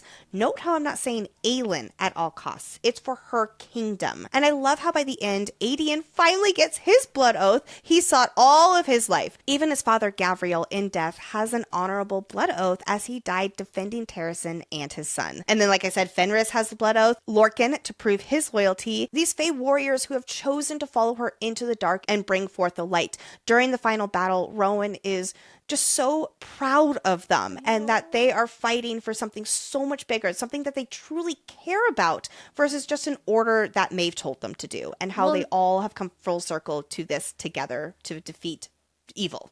Well, and they all get to fight. I mean, obviously not Gavriel, but like they all get to fight against Maeve for the first time together. Yes. And it's almost like this is their sweet revenge as to what this horrendous Vogue queen put them through for centuries. Oh my, okay, we'll get into all that in a moment. Moving into Dorian, one of my favorites in this book. He has what I'll call like the most in-your-face character development throughout this book. He's traveling with the witches. He's an outsider. Again, he's known as a traitor to his people of Rifthold. He's at a crossroads. He either continues being a passenger like he was to his father with being a royal, like he was to the Vogue prince. Yes, that was against his will, but still. Then he was to Aelin as she was taking the reins and he felt like he was never in charge, having to remind the people around him that he is a king. And now he's a passenger to the 13 on their way to the Krakens. So he can either do that, continue being a passenger, or he can take matters into his own hands. And he chooses the latter. We see him with this starting to hone his raw magic, specifically around shapeshifting. The use of shapeshifting is entirely symbolizing his identity crisis, and it's perfect. After realizing that he can become anything or anyone that he wants, he realizes he has no idea what he wants to be. And in real life, when we no longer like who we've become, we can't just drop it and be anything. First, we have to identify who we want to be and how we can become them in an authentic way. And we can't just fake it. And Dorian learns this as he's trying to shapeshift. He must first learn who he wants to be within himself before he can be free enough to be what he wants to be on the outside. Which, side note, I love the scene of him shapeshifting into a Kraken witch, and Manon immediately knows that it's him. And she's like, I'm surprised you're not fondling yourself right now. Like, and in his own man, he's like, well, if I had time, I would totally go and do that. But I don't have time right now. Another time, Dorian, another time. But it's through this shape-shifting and rediscovering himself that he realizes that he has more to offer. And he realizes, I'm going to go to Morath and get the third word key. That is how I can help this war effort. Oh, fucking love it. In his way, he's called to this responsibility. Everyone else has their marching orders or have stepped into a leadership role. And Dorian seizes this extremely less than ideal task because no one else is able to do it, and he has the means to be able to make it happen. Well, and Dorian's decision to go to Morath is like him saying, finally, I am in control. Because even Manon is like, please don't go. Yeah. Like, and he's like, no, I'm going to. I'm going after the final key. I'm going to do something that makes a big difference in this war, like all my other fucking friends are doing. And I think it's the conversation with Kaltain's spirit that really shifts things for him. Book 1, Dorian was avoiding Kaltain. He believed her to be a basic, daft woman of the court who was just trying to get to his crown and dote over him. Then to see her in book 2 as a prisoner, and quite frankly, he just didn't really care. For Dorian, there were other more important things at the time, and he didn't really consider saving her from a fate with Parrington as a priority. And then here for the first time, he's able to apologize to someone who was directly affected by who he was at the beginning of this series. And in the scene with Kaltain's ghost, he's able to make amends for the person he was before the collar and before Sorsha. And Dorian really needed this. But one of the things I love most about the scene is that he needed to see someone who is beyond at peace. Yes. While he doesn't bring up Sorsha to Kaltain, Sorsha is all over the page. He has this reassurance now that Sorsha is there in death and watching over him and his friends, and she's okay despite everything that happened to her. So it's like, because he now has this peace that she's okay, he can go be okay too. Which brings us to Morath. I want to applaud Dorian because even though he knows there's a chamber filled with collars that Erewhon would bring him to straight to if he's caught, Dorian decides to go and be the king his father wasn't able to be. And that was more important than the fear. And we see a different version of Dorian and Morath. There's this moment in Erewhon's room where he thinks what all of his friends would do in this situation. And then he finally realizes that he needs to stop trying to be who they are and decide who he wants to be for himself. I love this scene. Honestly, I love Dorian in Kingdom of Ash and how he starts thinking very strategically here in Morath. Well, he's a king here. Yes. He's making plans. He's going behind Maeve's back, pretending to promise to make her a king of Otterland. This isn't Aelin style planning, where she's planning 100,000 steps ahead with 12 different outcomes. This is Dorian planning. It's flirty perfection. That's Dorian. Well, and how he is able to trap Maeve in his own mind after learning from the Volk who had possessed him.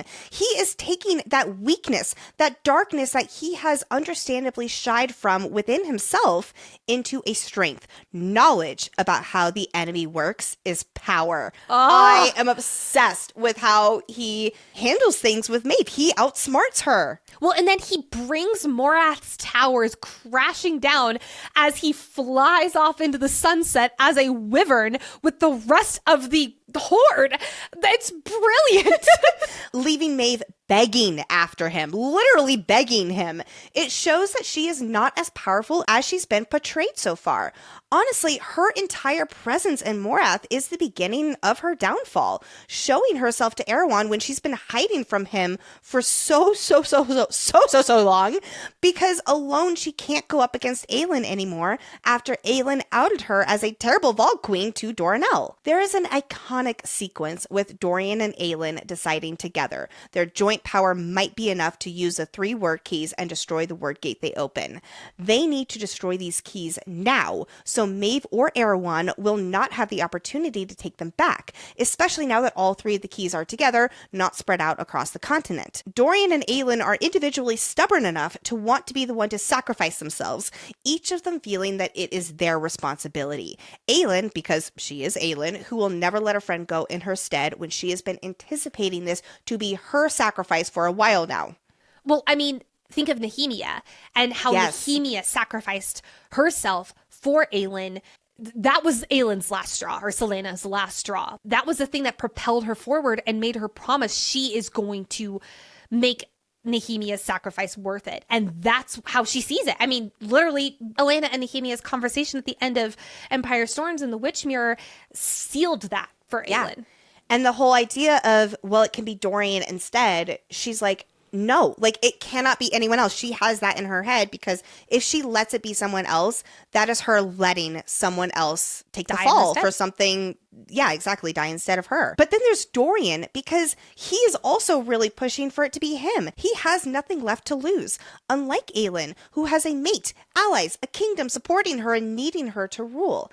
He does not feel important enough to carry on, and he's fully prepared to be the sacrifice. Really tough look for Chaol when he's like, Dorian, you can't. And Fenris is like, you'd rather my queen sacrifice herself? And Chaol's like, I mean, I'd rather neither of my friends sacrifice themselves. Yeah, it's like, well, then Chaol. Rowan on his end, he's like, come on, just let Dorian do it. Come on. Oh my God. But obviously, Aelin will not have any of this. When they are joined by Dorian's father in the Beyond, Aelin pushes Dorian out because one of them will still have to rule, and she thinks that it should be him. One of them absolutely has to survive this. And when they both stepped in, they could feel just how difficult and how impossible it was going to be to return together. Their initial plan of maybe we can do this together, it was not going to work. So yeah, Aelin taking it upon herself to ensure one of them has a chance, it certainly won't be her. That's not her style. So she goes forward with Dorian's father to take Dorian's place as the second person to destroy this word gate. While yes, technically this is Dorian getting sidelined again and losing some of his own magic, not as much as Aelin, but some, this time it's because he's too important, not because he's not important enough. Oh. But it's not her choice that makes him grind his teeth. It's that his nameless father showed up, wholly himself and not the Vogue-possessed version Dorian has always known. Fast forward to the final battle with Erewhon, where in his final moments, Dorian is able to do one thing for his father, who has now been erased from the afterworld too, to give him his name back that Erewhon took from him. Dorian. His father's name was also Dorian. And the one moment he remembered it was when he held his firstborn son in his arms for the very first time and gave his same name to his son, Dorian. His father hid his own name within his son, a small bit of defiance against Erewhon. And for our Dorian, who has been struggling with his identity of being born of a Vogue-possessed king, and if that darkness is part of him, to learn that his very name is in defiance of that darkness, a reclaiming of the light, it just gives me chills. Like, what a full circle moment. I feel like Dorian's character arc at the end of this book, really this series, can be summarized in this one quote. Dorian smiled and found himself, for the first time in a while, looking forward to tomorrow. Like, that just makes me want to cry. I'm so proud of him for figuring out who he is and why he has a reason to get up in the morning. And it's him. It's him. Yes. And building a better world because he has the power to do it, not because he has the stature or the friends or anything like that. Like, I'm just so proud of him. Exactly. And I also love that with his character, it ends with him still having room to grow and getting past a few things too. But like you're saying, we see just how far along in his journey he's come and that he really is heading down the right path. And then after reuniting with Manon, we see that there is quite a bit more to the relationship than distracting, empowering sex. It's new and unknown. They've both survived this. And there is potential for both of them too. And I'm so excited for them to explore whatever that might be. I love, who was it? Was it Alid or Irene or somebody who's like, just get married already? Oh, Like, it feels like a very Irene thing to say. It feels very Irene. Let's move on to the happily newly wedded couple, Kale and Irene. The weight of the war is weighing quite heavily on their shoulders. I mean, Kale needs to go to Aniel, where Erewhon is marching, which also means confronting his father, who we know from Crown of Midnight and Tower of Dawn. Kale's got a lot of pent-up anger towards this man. While Kale was able to heal and forgive himself for not upholding the vow around his father and going back to Aniel and becoming Lord of Aniel again, he wasn't forgiving his father for who he is, which, I mean, is kind of fair. He's horrible. But just when the weight of the world isn't enough for these two, Irene is also with child. Congrats, you two! yay! And during a war, when your husband is fighting on the front lines and you are set to drain the Vogue out of the big, bad, evil villain, and oh yeah, if one of you dies, the other dies too, which means the baby's life is on the line, it's a little extra stress. Which Kale, learning about the baby from his father, so that was a tough look. That was like, his dad was like, you don't see how your wife goes completely green whenever food comes around. You don't see that she's extremely tired. And Kale's like, no. It's like, Kale, my guy, take a sex ed class, please. His father is such an ass. And I also love seeing Kale stand up to his father. Kingdom of Ash is really where we see how Kale's development has very positively impacted him and how he now handles situations. Like when his father reveals the letters from his mother, he recognizes this is on his father, not internalizing it as his own fault, like I do think he would have done if he had, like, 100%. previously. Yeah. His father does not deserve his time and energy anymore, and I'm just so proud of Kale. And then later on, we get this beautiful moment between Kale and Gavriel, where Kale finally admits to himself that he will always want to forgive his father, and that he thinks that's what's happening with Adian too. He wants to forgive Gavriel. But it's not just his father or relationships with others. It's how Kale handles himself while fighting, whether it's on horseback when his legs aren't working because Irene is using her healing magic on the injured and Vogue possessed, or when he's standing and fighting on his own. Whichever way, he is still who he is. The ability to use his legs does not define Kale, and it's all about how he fights with honor and loyalty to his loved ones. One of the things I love about this series is how Irene is the one who kills Erewhon, not our main character, Aelin. It's a character who we really only got to know a book ago. For Sarah J. Maas to do this was brave.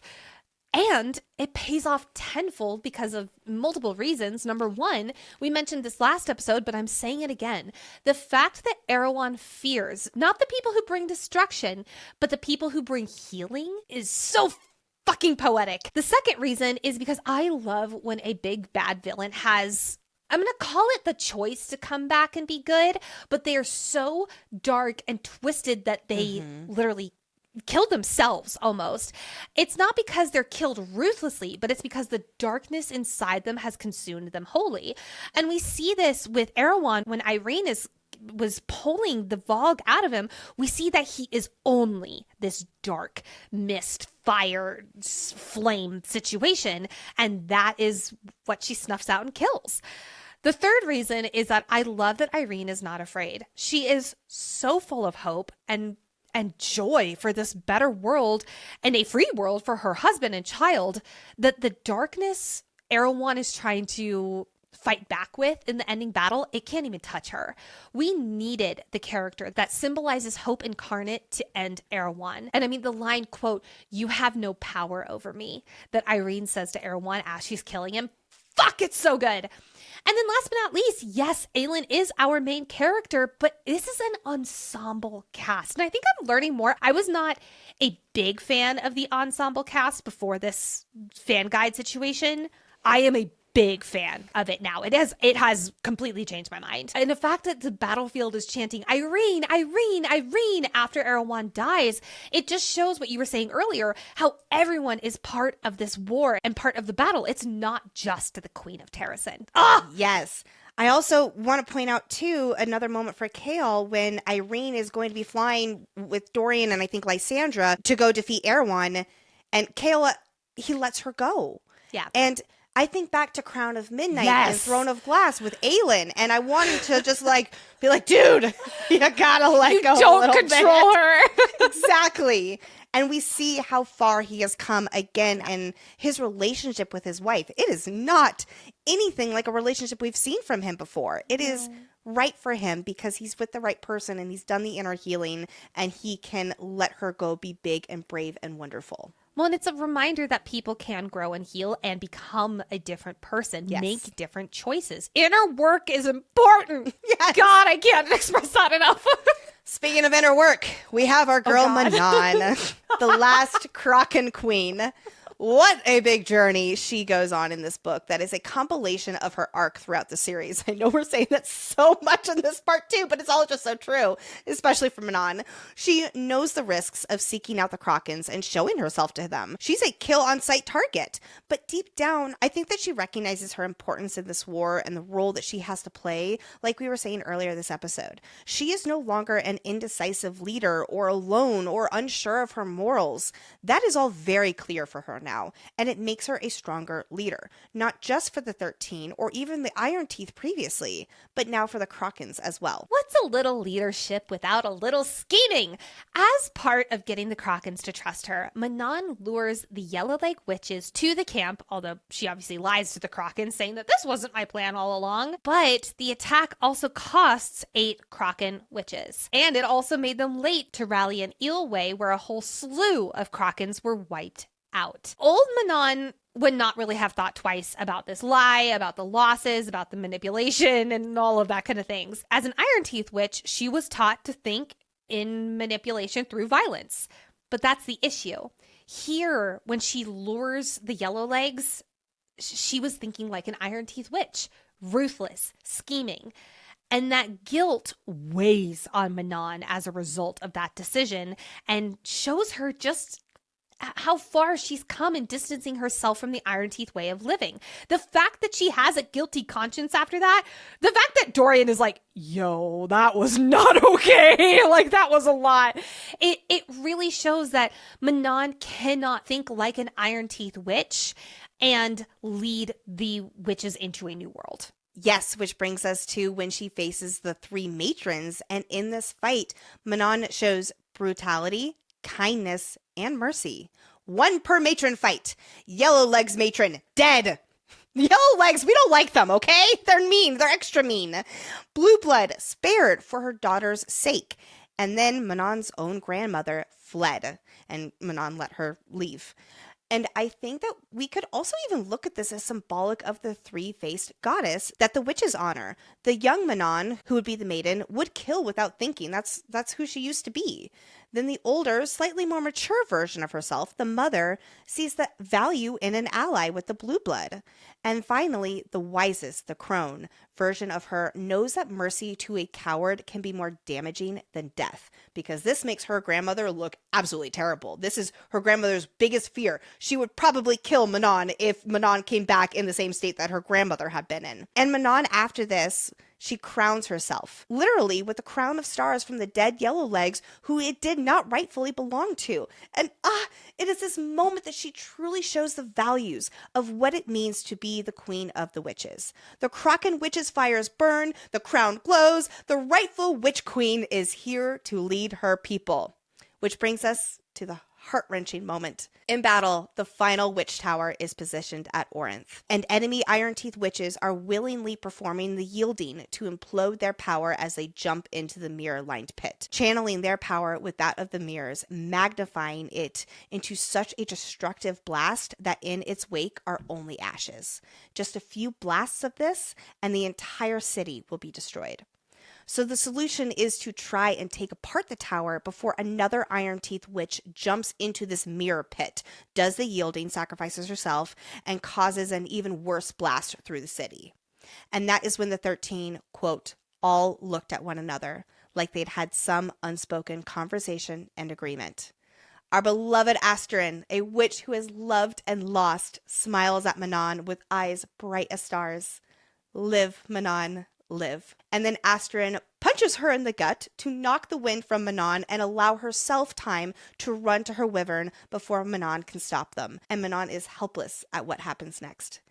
And as sad as it is, there is such poetry to how the scene plays out, where each of the 13 are named, their sacrifices remembered as they break the line and fall, falling as they lived with triumph and fierceness and precision, until there's only Astrid left, taking her final stand against Manon's grandmother, cutting down all these Iron Teeth witches who represent the restraints and evilness. Like, let's just fucking go, Astrid, who has undone her shirt so her scars unclean are visible, for all the world to see what this black beak matron has done to her and what she has to fight for. And then it is not in darkness, but light as Astrid makes the yielding, taking out Manon's grandmother with her. And the rest of the 13 perform the yielding as well. Their last act of defiance, their last act of fighting for a better world, their last act honoring their leader Manon and what they have collectively worked toward this series. This sacrifice makes us all weep like absolute babies. I don't recommend listening to the audiobook on a plane. And especially with your little sister next to you. And then it goes viral. You're welcome. We've gotten to know the 13 over these 4 books, learning just how close this coven is.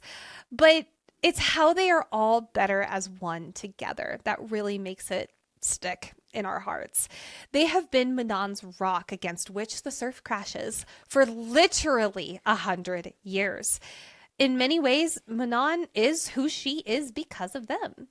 Without the 13, Manon would still be under her grandmother's clutches, but they taught her how to think in a different way and how to question the ways of the world even when it was difficult and required a fuck ton of bravery. Without them, Manon will have to discover herself again. But luckily, she's got a Braxos who lost his mate, Astrid's wyvern, in the yielding. Oh my god. Together they will honor the 13 until their dying breath, ensuring their sacrifice was not in vain. And beyond the veil, the 12 sisters of Manon will watch her rebuild witch culture, bringing a little piece of their spirit to the western wastes, knowing that they are watching her build a better world. For at least the first half of this book, Adian's an ass. And completely out of line. He is a walking capital L. And look, we understand why he acts the way he does. Let's go through it, shall we? Adian has spent his whole life trying to defend a land for the memory of his family that he thought were completely lost to him. Then he finally gets his cousin back and he starts to heal and forgive himself for all the things that he did with Otterlin over the years as a way to survive. Even though he is left out of plans, he is still trying to be part of something, finally fighting for what he's been desperate to get back to. And then Aelin is taken and he has failed her again, and he's angry with himself as a result. Until he finds out that the 2 people he loves most in the world have been planning this whole thing behind his back. Plans that involve him siring heirs and living a lie. Again, it is all him internally screaming that this is not what he thought this life would look like. He has spent years trying to turn any plan the King of Otterlin had for him to his advantage and avoid being his puppet, to then feel like he's being treated like a puppet of Aelin's. And this level of betrayal for Adian, unsurprisingly, brings out a very visceral reaction in him, blaming anyone who is involved in the planning, most notably Lysandra. But his anger is also causing him to act out as war general too.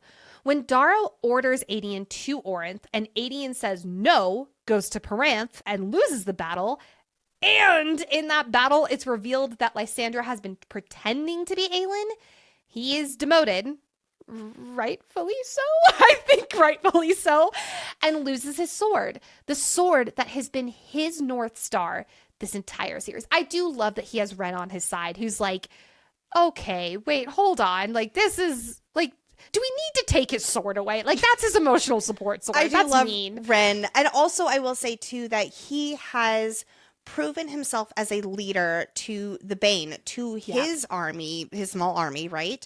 And they're like, okay, we're going to pretend like this other guy is the general, but it still is Adian. And so he has solidified that and had that achievement there for himself that even when he is demoted, he's not in the eyes of his men. I know we've harped on this a lot, so I'm just going to leave it at this. Adian, you get a giant neon L, bold, underlined, italicized on the front of a gigantic building that we can all see for miles and miles for how you treated Lysandra, especially when you sent her away from your tent when she was seeking a sliver of companionship at her lowest.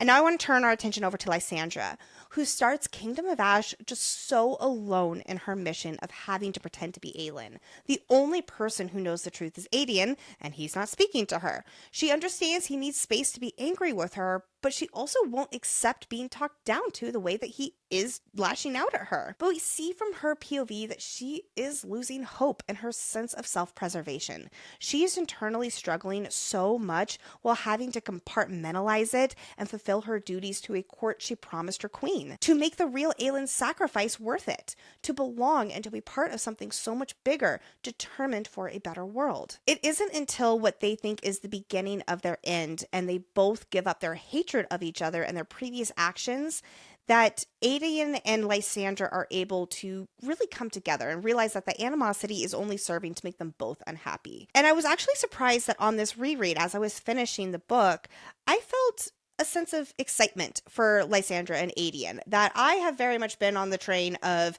she deserves so much better than him. And while I still do agree with that for the majority, I do want to give Adian the same sense of grace that we are giving Chaol, and I'll even say Lorcan as well, although all very different circumstances in their own ways.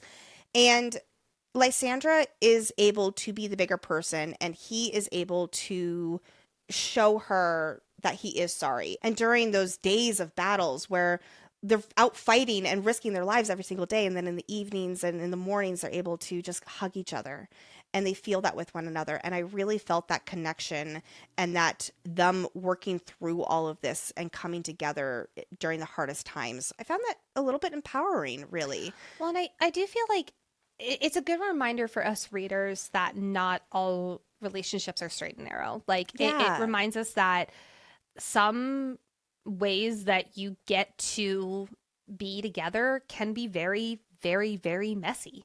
Yeah, and that we're not all perfect either. And it reminds us that it was like I was saying earlier with Chaol, like people can grow. Yep. And I don't think we get enough time with the growth version of Adian. Yes. And I think that's one reason why a lot of people only see him as the old Adian. Yes. Which, understandably, like we don't see a different version of him. Well, because we get that version of Adian through Queen of Shadows and then Empire of Storms and then a lot of Kingdom of Ash. And it isn't until there's so many other things going on that the two of them had these little pockets of relationship development. Yeah. And so while I do give Adian a lot of shit and there's love story, it's just not my favorite. I don't think it's meant to be a favorite in the series. Like, he's not written to be an MMC, in my opinion. I do understand that there is realism to their story, maybe a little bit extreme, but yeah, not all love stories are smooth. And we all do make mistakes, especially with those that we love. And it's kind of about how are we going to make it up to them? And I'm going to trust that Adian does start doing that and that he got his head completely out of his ass. One of the things I do love is when Adian is sitting at Lysandra's side and he's like, I'm so sorry, I'm so sorry, I'm so sorry. She does not forgive him. Yes. She's like, I have never been more humiliated when you did that to me. And I crawled for men and I've done all of these things and you made me feel small. I think that if she had forgiven him in this moment, I would be like let me at him. Yeah. But the fact that she didn't, and that really had to make Adian go, okay, I need some lasting change. And he actually lasting changes it. That is where I'm like, okay, sir, I trust you.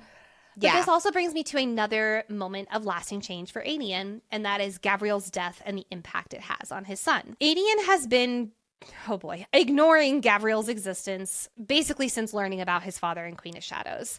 He's mad that he hasn't been there his whole life. He's mad that he's connected to Maeve, the reason that Gabriel wasn't able to be with Adian's mother. And Adian is mad that Gabriel just came into his life and suddenly wants to be a part of it. And then he dies in an attempt to fight off the Volg so that Adian and the Bane can safely get behind the gates of Orinth. In Gabriel's mind, This was a way for him to save his son and finally choose his family, even if it was in his final moments. And to Adian, I personally think he subconsciously thought he'd have hundreds and hundreds and hundreds of years for his father. Yes. And him icing him out and putting him in the doghouse was his way of punishing him for a little while for how Adian felt growing up without a father. But eventually he knew he would have those years with him. But when those years are suddenly taken away, all because Gabriel, again, chose to save his son, Adian is heartbroken because he does not know if his father died believing that Adian wanted nothing to do with him. And yeah, I do know that a lot of people aren't happy with him and Lysander ending up together. I'm still deciding where I lie on that totem pole, but I really want to believe that it occurs to Adian in this book that he needs permanent change. He has treated people entirely reaction-based. Yes. Lysandra, Aelin, Gabriel.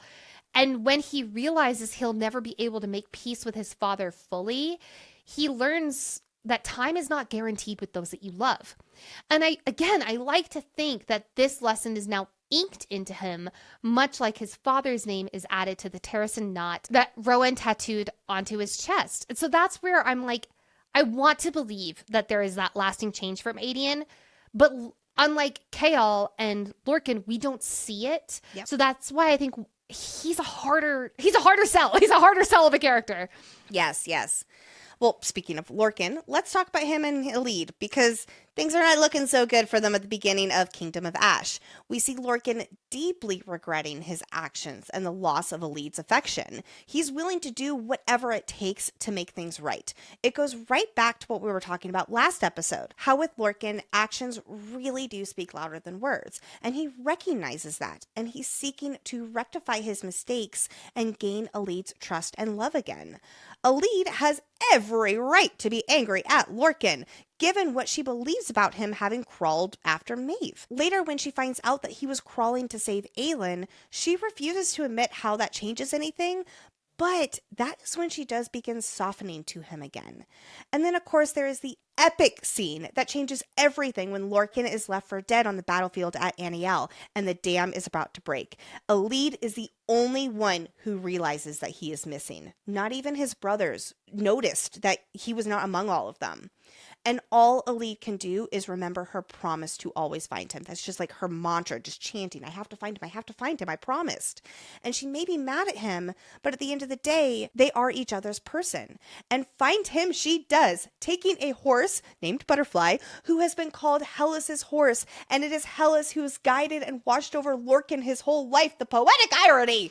The fact that how have we not mentioned Farasha, the butterfly horse? How have we not mentioned Butterfly? I love that Chaol specifically brings Farasha because he's like, I want to storm into battle against the Volk on a horse named Butterfly. I just think that is such a Chaol moment. God, I love it. The moment of her in the audiobook where Elizabeth Evans has Elide's voice, Lorcan! Yes. Lorcan! It's just like, oh God, it's heartbreaking. Mm-hmm. Elide's story has always been about overcoming whatever comes her way. And because she is always looking forward, past hardships, she really rarely gets to look backward and have closure. That changes when Vernon is captured, and it's up to Elide to decide what to do with him. The man who has made her suffer for years in ways that are unimaginable. It would not be out of the question for her to want to do the same things to him. But Elide is always choosing the harder, more courageous high road. And she decides that, yes, we need to get information out of him. And boy, do they. There's 100,000 Volk soldiers marching on Orinth. That's bad. But when it's time, she says, make his death quick. So unlike the achingly slow death that he was determined to give her, I love that she's also guided by the goddess of slow deaths. That's just so poetic. She decides to give him a fast one. Until Aelin changes the plan, which... But also with that, Elide is like, okay, sounds fine. I know, I'm not going to lie. There are so few things I'd like to change about this book. It is a perfect book, in my opinion. There's that one scene, though, where Aelin does that, where I'm like, could you have just let her have that win? Like, could you just let her have that? I am with Aelin on the punishment that he got is what he deserved, and I it's am not all what for Aelin what happened. wanted. Exactly. It's not what a lead wanted, and that just makes it feel like, why'd you ask her then? If you're just gonna just decide anyway. This is one of the reasons why I do think Lorcan is so enamored with the lead. He is coming from Maeve, who was ruthless and heartless, and she would have chosen the slowest death possible for someone like Vernon. And to see a lead with compassion and knowing that it makes her stronger, it's a new comprehension for him. And I think it's one reason that he falls so hard for this woman. That's another thing that has changed for me in the series is Lead and Lorcan appreciation has skyrocketed. Yes! I no longer think he is old saggy man balls. Like, I am just so... My job is done. Like, is he book boyfriend material for me? No, but I really appreciate who they are. Honestly, no one in this series, in my opinion, is like my favorite book boyfriend or anything like that. But it's like, I feel like I know everyone and I feel like I can appreciate them. I have a very platonic appreciation for every character in this. Yeah, no, that's exactly it. Like, I would never want to be with Kale, and yet he's my favorite. Him and Irene are my favorite relationship. Same with Rowan, and it's like, I just, yep. To me, Elide and Lorcan, they're one of those fictional couples that just work without trying too hard. They treat one another as equals, where trust and respect is so valued. He was a violent warrior and now has someone to truly love and protect and fight for. All right, friends, let us finalize this episode with closing out with our 10 highlighted moments. We usually do these as foreshadowing, but because this is the end, these are more our favorite moments that stick with us, that make the series a God tier series. Yep. Number 1, the entirety of Aelin escaping Maeve's clutches. As someone who is literally writing a book about torture, shouts to Oath of the Chosen, I even squirm sometimes with what happens with Karen and Maeve and what they did to Aelin. It's honestly inspiring. But then little moments that we get from Aelin during those scenes, like the "you do not yield" that Lexi mentioned earlier, or the blinks with Fenris and Aelin, how 1 blink means yes, 2 blinks means no, 3 blinks means are you okay, 4 blinks means I am here, I am with you, 5 blinks is this is real, you are awake, and 6 blinks means liar. Like, the fact that they did all of that without even communicating is just, oh my God. But nothing compares to Aelin escaping and not thinking that she was going to escape. The plan was for her to antagonize Karen into literally killing her. But it's Fenris who, after hearing Aelin get thrown against the wall, making her first whimper in over 2 months, he, oh my God, breaks the blood oath and gives her the opening to make a run for it. And I love that Rowan and co are literally running earlier than planned in to save her. But it is her who gets to run away and save herself. And the little detail that Aelin knows that this must be real and not one of Maeve's visions, because Maeve never showed her Lorcan in her visions. Yeah. So it's Lorcan's presence here that tells Aelin this is different, and yes, this must be real. Yes. So I want to talk really quickly about how long Aelin was in Maeve's clutches, because these are actually very interesting numbers. She was in Maeve's captivity for 2 months, 3 days, and 7 hours. Now, the second chapter in Assassin's Blade opens with, quote, 2 months, 3 days, and about 8 hours later, the clock on the mantle chimed noon. Captain Rolfe, Lord of the Pirates, was late. Then again, so were Selena and Sam. That hour difference is not an accident. From later in Assassin's Blade, it is the difference of an hour that Selena was late finding Sam's body still warm. But here, that hour saved her life. Because if Rowan had waited 2 months, 3 days, and 8 hours until the moment they had actually planned, he would have been late to save Aelin and she would have been dead from Karen. So, oh my God, like that's one of those things where I'm like, fucking Sarah J. Maas, dude. Oh my God. And also her running out of Maeve's camp directly mirrors the day she tried to escape Endovier. While this escape starts in the very same way, no plan for her to survive this. This time she's no longer alone and she does escape with her life. Oh my God. But we're not done yet, because No. one of the most hauntingly beautiful and emotionally powered scenes in the series is when Aelin cries, "Take it off," over and over and over again with the iron mask on. There is no easy way to remove it from her until Rowan makes word marks with his blood to make them open. And poor girl has been so strong through these past few months, burrowing her emotions and fear because she does not yield. But in the safety of her friends and freedom, the panic creeps up until it's a full-blown panic attack. She's clawing at her face to get out of this cage. The emotions that she goes through, only saying "take it off," from rage and fear of "take it off," to helplessness and feeling so small of "take it off." It is such a real and raw and emotional scene that truly stays with us readers. I'm going to, again, shout out Elizabeth Evans, because the way she changes the take it offs, even when there's not a in text way of changing it up, she does. And it's, oh my God, it is horrific and perfect. Along these same lines, Fenris, he deserves his own top 10 highlight. And the bond that he and Aelin form developed from their shared trauma and horrible experiences they were all each other had during those awful months. They created their own little language that only they share. Maeve knew that by forcing Fenris to watch Aelin be tortured would be his own torment, and there was nothing he could do about it, until he was willing to sacrifice himself and go against the blood oath, which in and of itself was supposed to kill him, and Aelin subbing in with her own blood oath and commanding him to live. And once when they're free and Aelin's fire surrounds them both as she just holds him.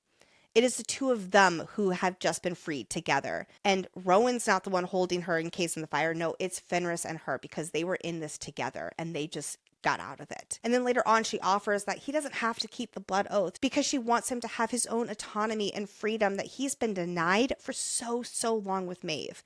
But of course, a blood oath to Aelin is not the same as it is with Maeve. He can be his own person with her, and he chooses to fight by her side. And how Fenris stays in his wolf form for so long, completely lost without his twin brother who died because of him, after speaking such horrible things to Fenris. My heart just hurts for him so much.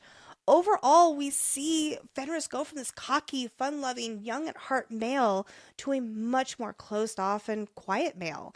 The loss of his brother will always be hard on him, but given that he blames himself for it, makes it just that much harder. And he also had to watch a female that he now loves like a sister being tormented for 2 months. Like Aelin, we see him having little moments of being his old self, but only when we're in a POV that is not Aelin's. When we are in Aelin's, though, we kind of see the real side of him. What a fantastic show don't tell of how we hide that we are suffering from the wider world. Number 3. We already honored the 13th sacrifice, but it needs a spot in the top 10 for how beautifully it is written, where we are all right there feeling the emotion and saying our goodbyes. It is so bittersweet. And the scene that follows with Manon at the site of where the tower used to stand. But she is not alone as much as she feels it right then. Allies are behind her, all there to honor the 13 as they pay their respects.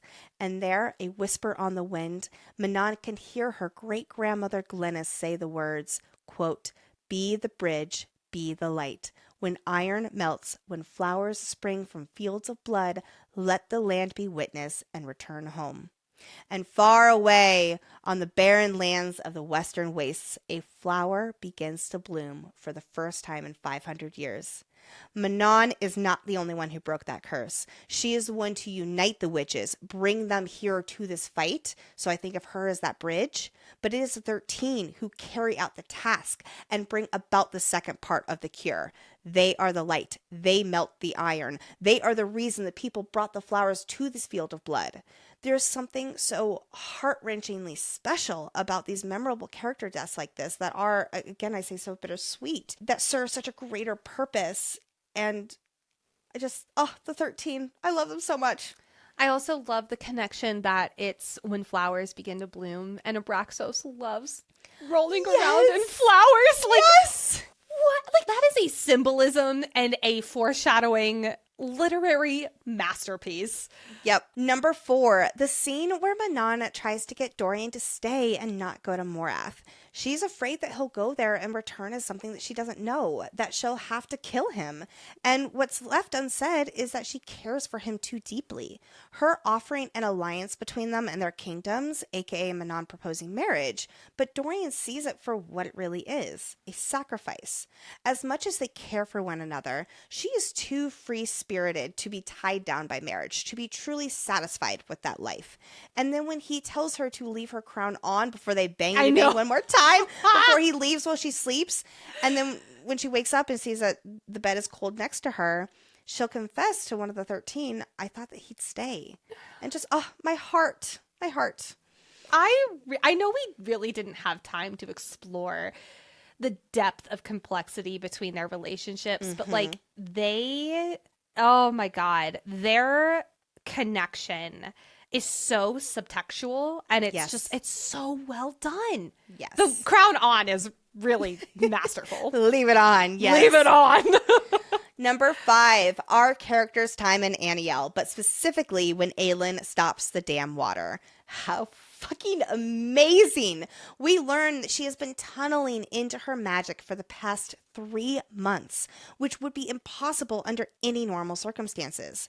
But Aelin took advantage of being unable to release her power for those 2 months she was encased in the iron.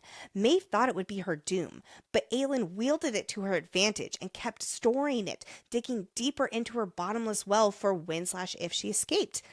I love it. And I love that she's saving it for the kill blow for Maeve. Very Jack Sparrow of her, but unlike Jack, she uses her shot she's been saving to defeat her enemy, to save a city, an army, and thousands of people instead.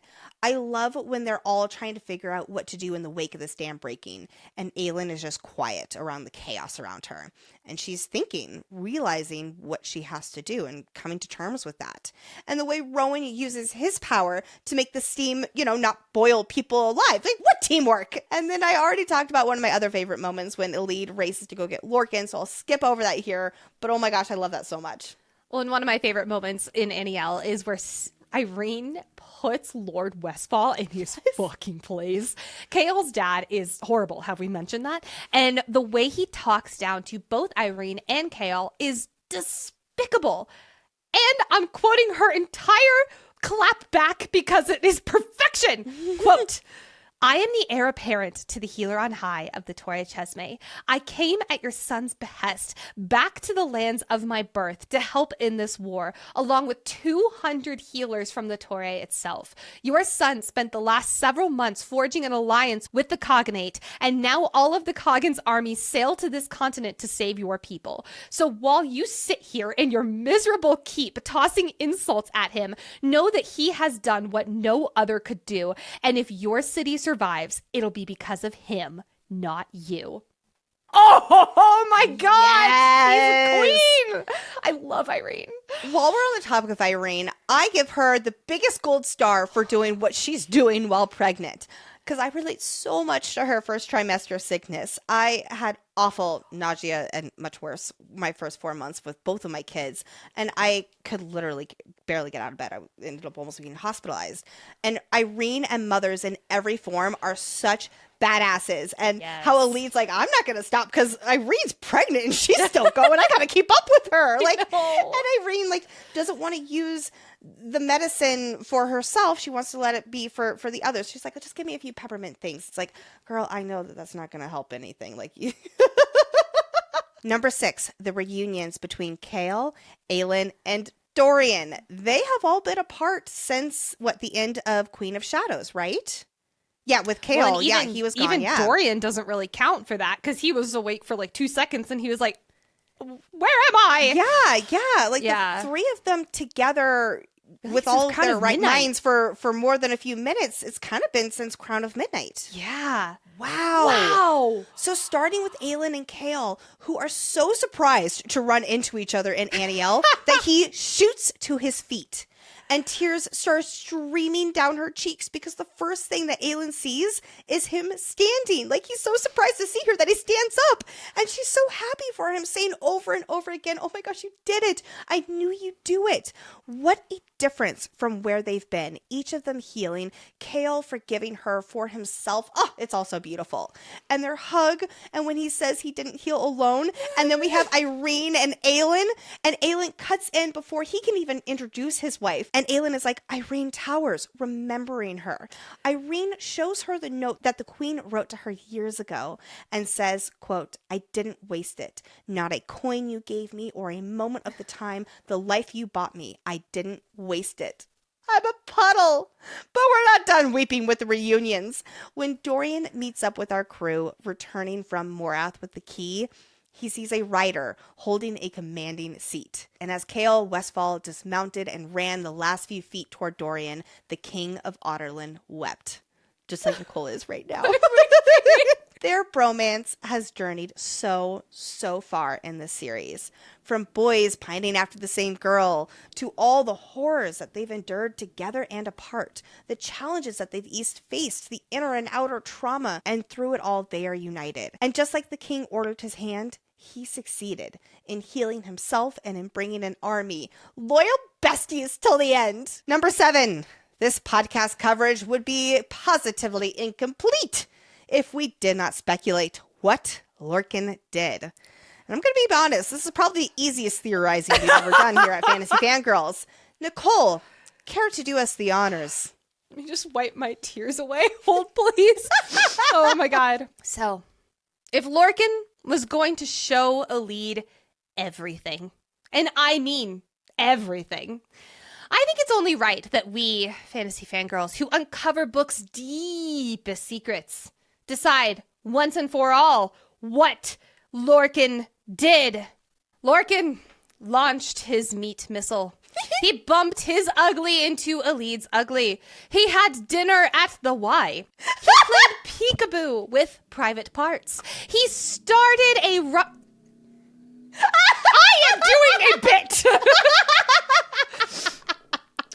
He started the rump rodeo. He did the no pants dance. He sailed the noodle canoe. He slapped the stack of buttered pancakes. He gave her his selfie stick.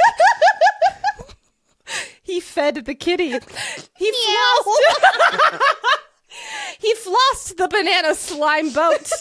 He boinked with his meat popsicle. He tickled the taco tunnel. He hopped on the beef biscuit. He drowned in the slippery otter. He played pogo through the custard canyon. Nicole, were you hungry when you were doing it? I think I was. And last, but certainly not least, Lorcan took his skin boat to Tuna Town. This is just hilarious, though. And I love their end. He binds his life to hers when they're wed. So their whole issue of an immortal with a human, it's solved. This scary Fae warrior who used to hate to be the butt of a joke, one of the reasons he hated Aelin so much, now he's saying he'll wear Lord Lorcan Locken proudly for the rest of his life, even if the whole kingdom laughs at it. They will. They get their happily ever after, going to Baranth to rebuild. I'm just so happy for them. All right, number 8, because so much happens at the end of this book. It would not be right if we did not go beat by beat through the 3 endings, starting with the lock, the gate, and the gods. Before making it to Orinth, the crew decides it is time to put it to a vote. They have the 3 keys, finally together. Should they go ahead and seal the gate, wiping Erewhon off the board? Because remember, when the gods leave this world, they're taking Erewhon with them, and killing Aelin or Dorian, but really Aelin. Now, the gods would be leaving too, which also means that there's a possibility Silba, aka Irene's powers, would leave. But this means that Erewhon would be gone, and his entire Vogue army might also cease to exist the moment the gate is closed and he is in another world. So that's option 1. Option 2, do they wait, go north to Orinth as fast as possible, fighting the entire Vogue army? But it would also risk Maeve or Erewhon getting their hands on the keys again. So it is time to put it to a vote. And it is decided to do it now. Which brings us to a compromise between poor Rowan and Aelin, deciding to have both Aelin and Dorian forge a new lock. Remember, in order to forge the lock and the word key sealing the word gate, either Dorian or Aelin have to sacrifice all their power, including their life. But if it's both of them, they might be able to pour half of their power to forge a new lock. So before the others have the opportunity to weigh in on their thoughts, democracy be damned, apparently, Dorian and Aelin, along with Kaelin and Rowan to watch, go and forge the gate. So here we go. Drawing the word mark for open, close, lock, unlock into the ground. The word mark she learned from the beginning of this tale, which is crazy. Then Aelin makes a slice down her forearm and the black word keys go right on inside. Smash cut to the between realm. Aelin and Dorian are standing in front of an archway, which leads back to their world, smelling of pine and snow. Oh, the twist. And so Aelin and Dorian begin pouring their magic into the lock, and it becomes clear in front of them. But it also becomes clear that no way is either of them surviving this. Then they hear one word, stop. It is from Dorian's father, the original king of Otterland. Not the father who was possessed by a Vogue, though. Instead, it was the father who was inside all along fighting against the possession from Erewhon.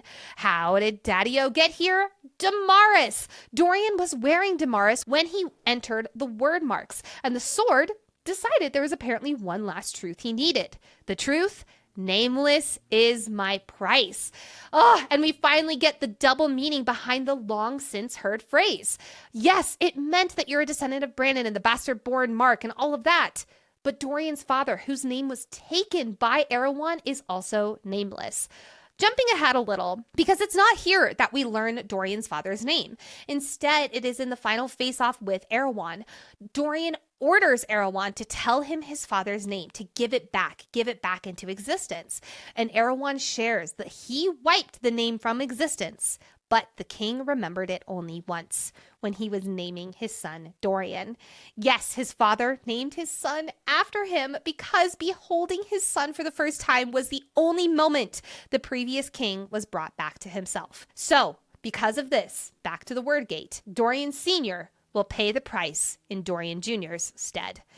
But Aelin will have to continue on because Dorian Sr. only has just enough power to cover Dorian's sacrifice. And before he can know it, Dorian is pushed back through the archway back to Aurelia while Aelin and Daddy-O continue to make the lock. It's back in the real world when Dorian tells Chaol and Rowan what happened, and Rowan realizes that no matter what, this was Aelin's plan, to kick Dorian out and sacrifice herself. Quote, she had lied, his fireheart had lied, and now he would watch her die.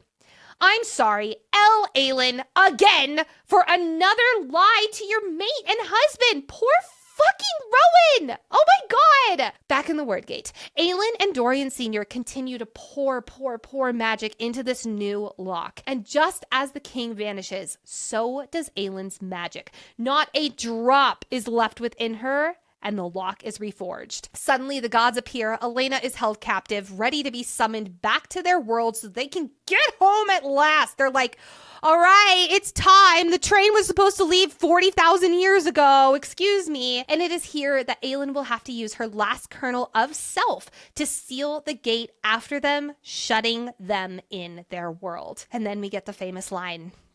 Once upon a time, in a land long since burned to ash, there lived a young princess who loved her kingdom. And it is here where Aelin offers them a bargain. To which the gods, Deanna specifically, is like, ha ha ha, a bargain? I'm 40,000 years late for a meeting in my realm, meh. But one god offers to hear it. While we don't get her name, we know her voice is kind and loving, and we can assume that this is the goddess Mala. Aelin's bargain is as such. She will not make them take Erewhon back with them, instead leaving him here in Aurelia. This is an interesting take, Aelin. But in return, they would allow Elena to go into the afterworld where she can spend it with those she loves. Remember, part of Elena's punishment for bringing Aelin back to life when she was 8 is that Elena can no longer go spend the rest of her life with Gavin in the afterworld. She would basically be alone in the ether. Now, why on earth would Aelin do this? Great fucking question. Elena's already dead. Why would she do this? During the vote, Aelin, of course, had an ulterior motive. She wanted to hear them say that they could defeat Erewhon on their own if he was left in this world, without the gods taking him whenever they leave the world. And specifically, she wanted to hear that Irene would be able to end Erewhon, and Aelin got that reassurance, thus giving her the opening to save Elena's soul from being damned and alone for forever. Again, Elena's already dead. I'm sorry. I don't have any remorse for her. But the gods are like, we'll be so nice. We'll be so remorseful. We'll fulfill one part of the plan. We'll leave Erewhon in Aurelia, but poof, Elena's dead, leaving Aelin alone in this in-between worlds as they go strutting into their world of green meadows and grasses and cows or whatever. Assholes! They're fucking assholes! But one god decides to remain.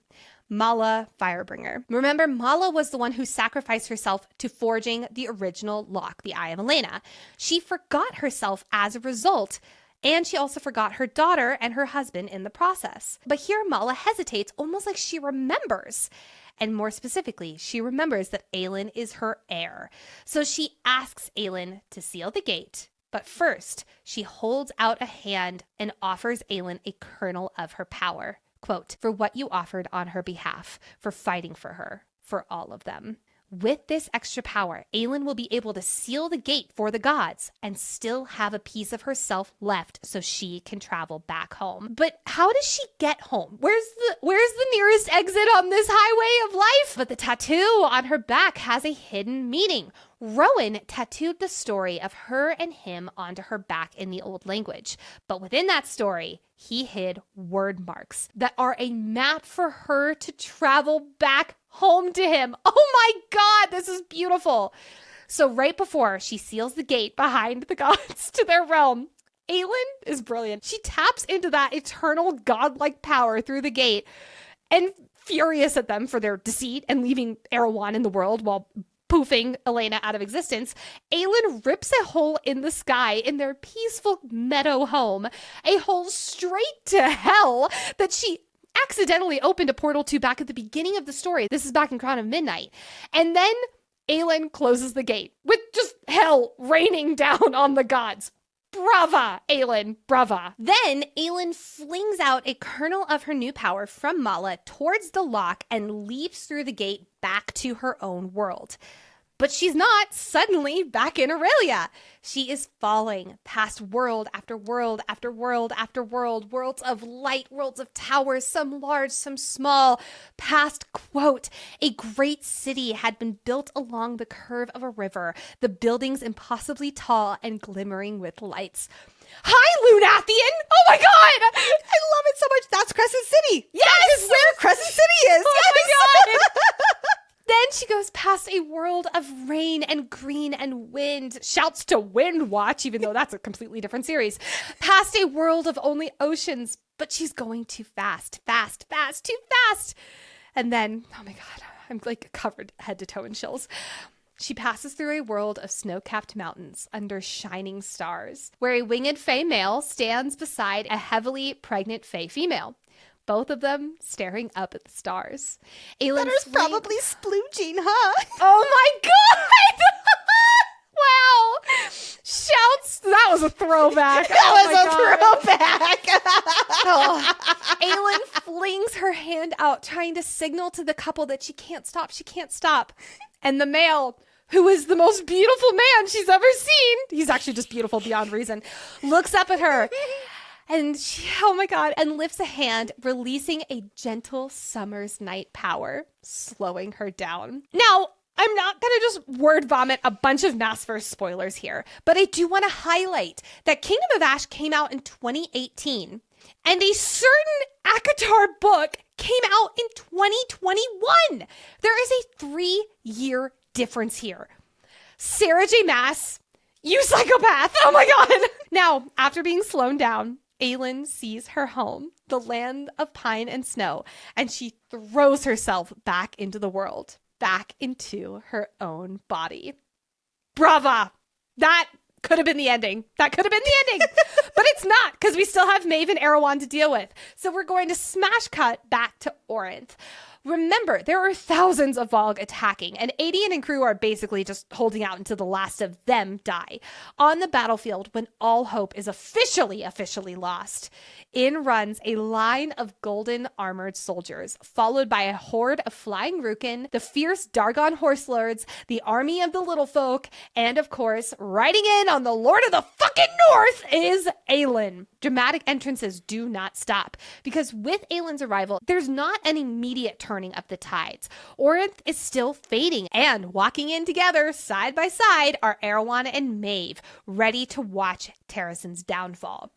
Aelin runs right to them, though, with absolutely no magic. She's got maybe a little kernel left, but she's going to hold the gate. Aelin is striding towards our big bads here, and we get this line, quote, "Her name was Aelin Ashriver Whitethorn Galathinius, and she would not be afraid." And this is the last time we hear that line in the series. Oh my gosh. But she's not here to end our two big bads. She is here to buy her loved one's time. How? By talking, of course! Joking about how she misses the Parrington form. Joking about how she spent 10 years building up to this moment. Forgive her for wanting to savor it. Taunting about how the keys are gone. Ha ha ha. And of course, outing Maeve on her plan to send Erewhon home. Surprise, Erewhon! Maeve was going to betray you all along. Understandably, this shakes up the Vogue King a little, especially knowing that there are healers upon healers upon healers in this city, Erewhon's greatest fear. So what does Erewhon do? He believes he can fly, and Ilkin comes in and picks him up, taking him to the healers so he can end their power once and for all, leaving Aelin to face off with Maeve. Let's stay with these two for a second. Maeve starts off by trying to distract Aelin with illusions, convincing her that she's dreaming and that she's back to being tortured, trying to trick Aelin into giving Maeve the blood oath. But Aelin's mind is too strong, and thankfully she does not fall for the illusion. And then the cadre joins the fray. Rowan, Fenris, and Lorcan all charge at Maeve. But her illusion magic shifts to them, and they all begin screaming. Rowan sees Aelin's body dead on the spikes of the gates of Orinth. Then Lyria standing behind him saying, quote, "You brought this upon her too, I suppose," calling him a lesser male, that he only brings suffering to those he loves. Fenris is trapped in wolf form, seeing his twin brother. Connell says that everything that happened to him was because of Fenris, and that he didn't even mourn his twin. But since Fenris is a wolf, he cannot talk back. And Lorcan sees a lead, standing in front of the lofty towers of Peranth, but she is telling him that he is nothing. He is nobody. And when he admits that he thinks she might be his mate, Vision Alid says, quote, "Mate? Why would you ever think you were entitled to such a thing after all you've done?" But then he sees old Alid on her deathbed while he remains young at her side. But wait! Aelin taking the burning Goldrun sword, because did I forget to mention Goldrun's on fucking fire as she rides in with the Lord of the North? She uses the fire to burn Rowan, Fenris, and Lorcan, shaking them from their visions. Distracting Maeve with taunts. Pull yourselves together! Pull yourselves together! Aelin writes word marks she learned from the books that Kael and Irene brought back from the southern continent. She writes them in the snow, opening a portal to the ancient tribe of the wolf-riding Terrason Fae, who have been long since victimized by Maeve and her Stygian spiders by keeping all of their healers chained up. The wolf tribe storms in and attacks Morath's unsuspecting ranks, while Rowan, through the Karanam bond, gives Aelin his magic. Though all of this time, Fenris is lying on the ground, and only through their 4 blinks does he start to come back. And then he vanishes, winnows away, reappearing right behind Maeve and stabs her through the heart with Goldrun. Just to really finish her off then, Aelin puts the golden ring, Silba's forged ring that was once Athral's. The ring goes right on her finger, and she gets ripped apart from within. And then just to triple make sure, Aelin then swings Goldrun and beheads her. But remember our wannabe bird, though. Erewhon searches for the healer, seeing Irene immediately, going down to taunt and ready to kill her. But suddenly, He can't move. Surprise, motherfucker! You are trapped and immobile in a word mark. And Irene suddenly shifts to a man with sapphire eyes. Hello, Dorian, who shapeshift into Irene to be bait. Irene drops onto the tower, being dropped off by Lysandra in Rook form. Everyone just wants to fly today. And immediately her power glows bright. Elide plunges Damaris into Erewhon's gut. Dorian uses his raw magic in the form of healing to stagger Erewhon back, and Irene gets to business, thinking of a better world and hope, and every ounce of her optimism overshadows Erewhon's darkness. The parasite that is his Vogue does not stand a chance. Parasite is used multiple times to describe the Vogue in this series. That is all. Oh my god! Yes! How dare you bring that up and not allow yourself to just scream about that in the microphone? That was evil. I know! When her magic slows down, Dorian barrels his own into her, replenishing her, quote, into warmth and strength and joy. And finally, Irene gets to his core, the twisted, hateful creature inside of him, and she swallows it with her healing magic. Her hand squeezes until he has nothing left but a dark flame, and then she snuffs it out. Rotted gray skin immediately is burned by Dorian, and Erewhon is nothing but ashes and dead. The chants go wild for Irene. Huzzah! Huzzah! Huzzah!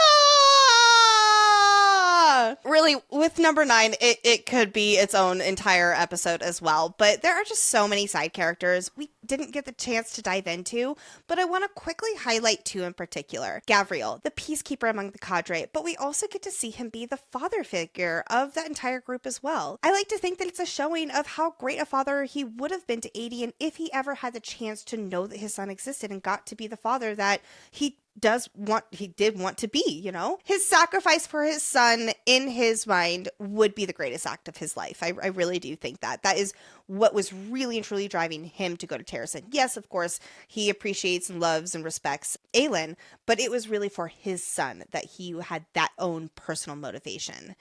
And then Evangeline. By having Evangeline in the story, we get to experience what this war looks like from the eyes of a child.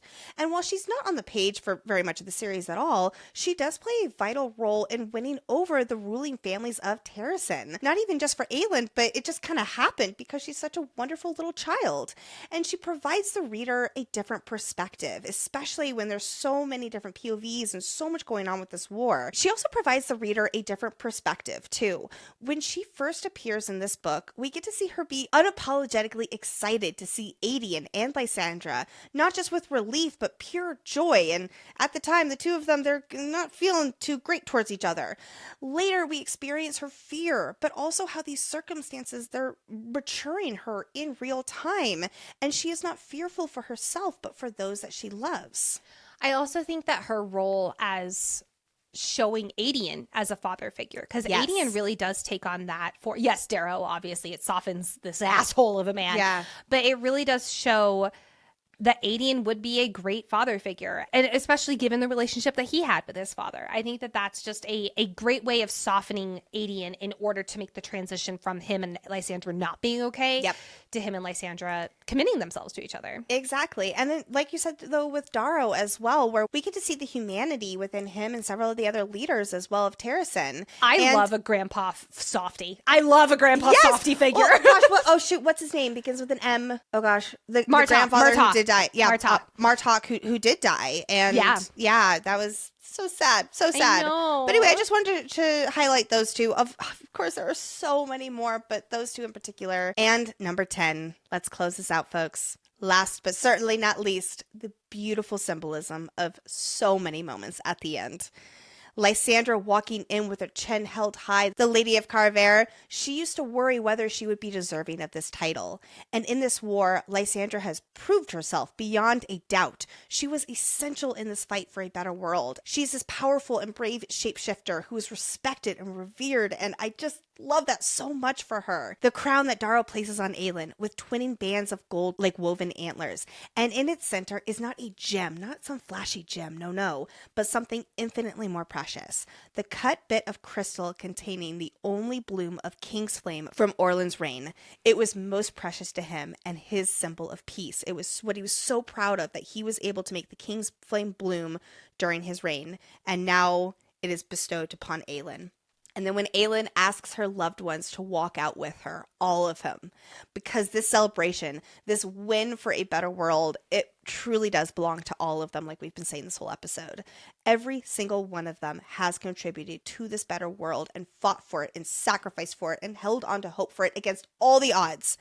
Aelin and Rowan with their first dance, wearing a gown of black and gold that makes me think back to the dragon dress she wore for him back in Queen of Shadows. And she's all shocked that Rowan dances really well, and lighting both of them with crowns of fire, just free and happy and in love. And Chaol's mother's letter expressing her love for him and how proud she is of her son, and that she hopes she can stay with him once he and his family are settled. Chaol is finally getting his family he loves. And Irene is starting a Torre Chesme here in Aurelia, because of course she is. That just makes sense.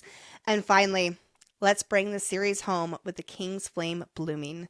I love so much how Aelin finally gets to experience this magical joy at the end, where she sees the King's Flame blooming across the entire plain of Theralis. It's a symbol of peace dating back to the reign of Brannon, and the King's Flame blooming is proof that a new era of a better world is here at last. Thanks to all of our characters, and especially Aelin, leading this kingdom into the light to whatever end. And there we have it. Fantasy Fangirls has officially covered the Throne of Glass series in this 4-part fan guide. You're welcome. People have been begging us for 2.5 years. I understand why. We really hope that you've loved this different approach. I know I've absolutely loved talking about this epic series and revisiting it, being reminded how much I love it. I also think that it's so funny because this was our first time ever doing something like this. And we were expecting it to be a little bit of I'll call it a lower lift, but not in a way of like half-assing it, because if you know us, we don't half-ass anything. It was more like we'll talk about, like everything you need to know before X books. And then we decided to add the second part where it was much more of a character analysis, a deep dive. And when I say that this is the hardest episodes we've ever outlined, yes. I mean it. Oh my God. Absolutely. These were some of the hardest outlines, because there is so much in these books that we feel like deserves these moments in the spotlight. And I think we did a good job. I like to think so too. Yeah. And thank you all so much for listening and joining us. It really does mean so much. Thank you for being on this journey with us. The only thing that is making me not want to immediately go back and do a reread is because next Monday we are kicking it off with one of my favorite books of all time, When the Moon Hatched, as we prep for that deep dive. Next week is a no spoilers fan guide for When the Moon Hatched, as we get so excited for our deep dive the following Monday, which is March 9th, covering the prologue through chapter 15. That episode, spoilers for the entire book. Oh my God. Thank you to our Throne of Glass content guest researcher, Sammy, for all of her help on these fan guides. Oh my God, it would have been impossible to do them without you. Yes. And of course, our executive producer, aka our sanity manager, Hayden, also co-host of Fantasy FanFellas. Please give us a follow on Instagram and /our TikTok at Fantasy Fangirls Pod, and Fantasy FanFellas, and Fantasy FanReads. And last but not least, share this with your fellow Throne of Glass friends, whoever you would go to, whatever end for. All right, everybody. Thank you so much. Bye-bye. Bye. Lorcan launched his meat muscle. He bumped his ugly into a lead. Missile. Shit. Oh my God. All right. We're going to do that again. Excuse me.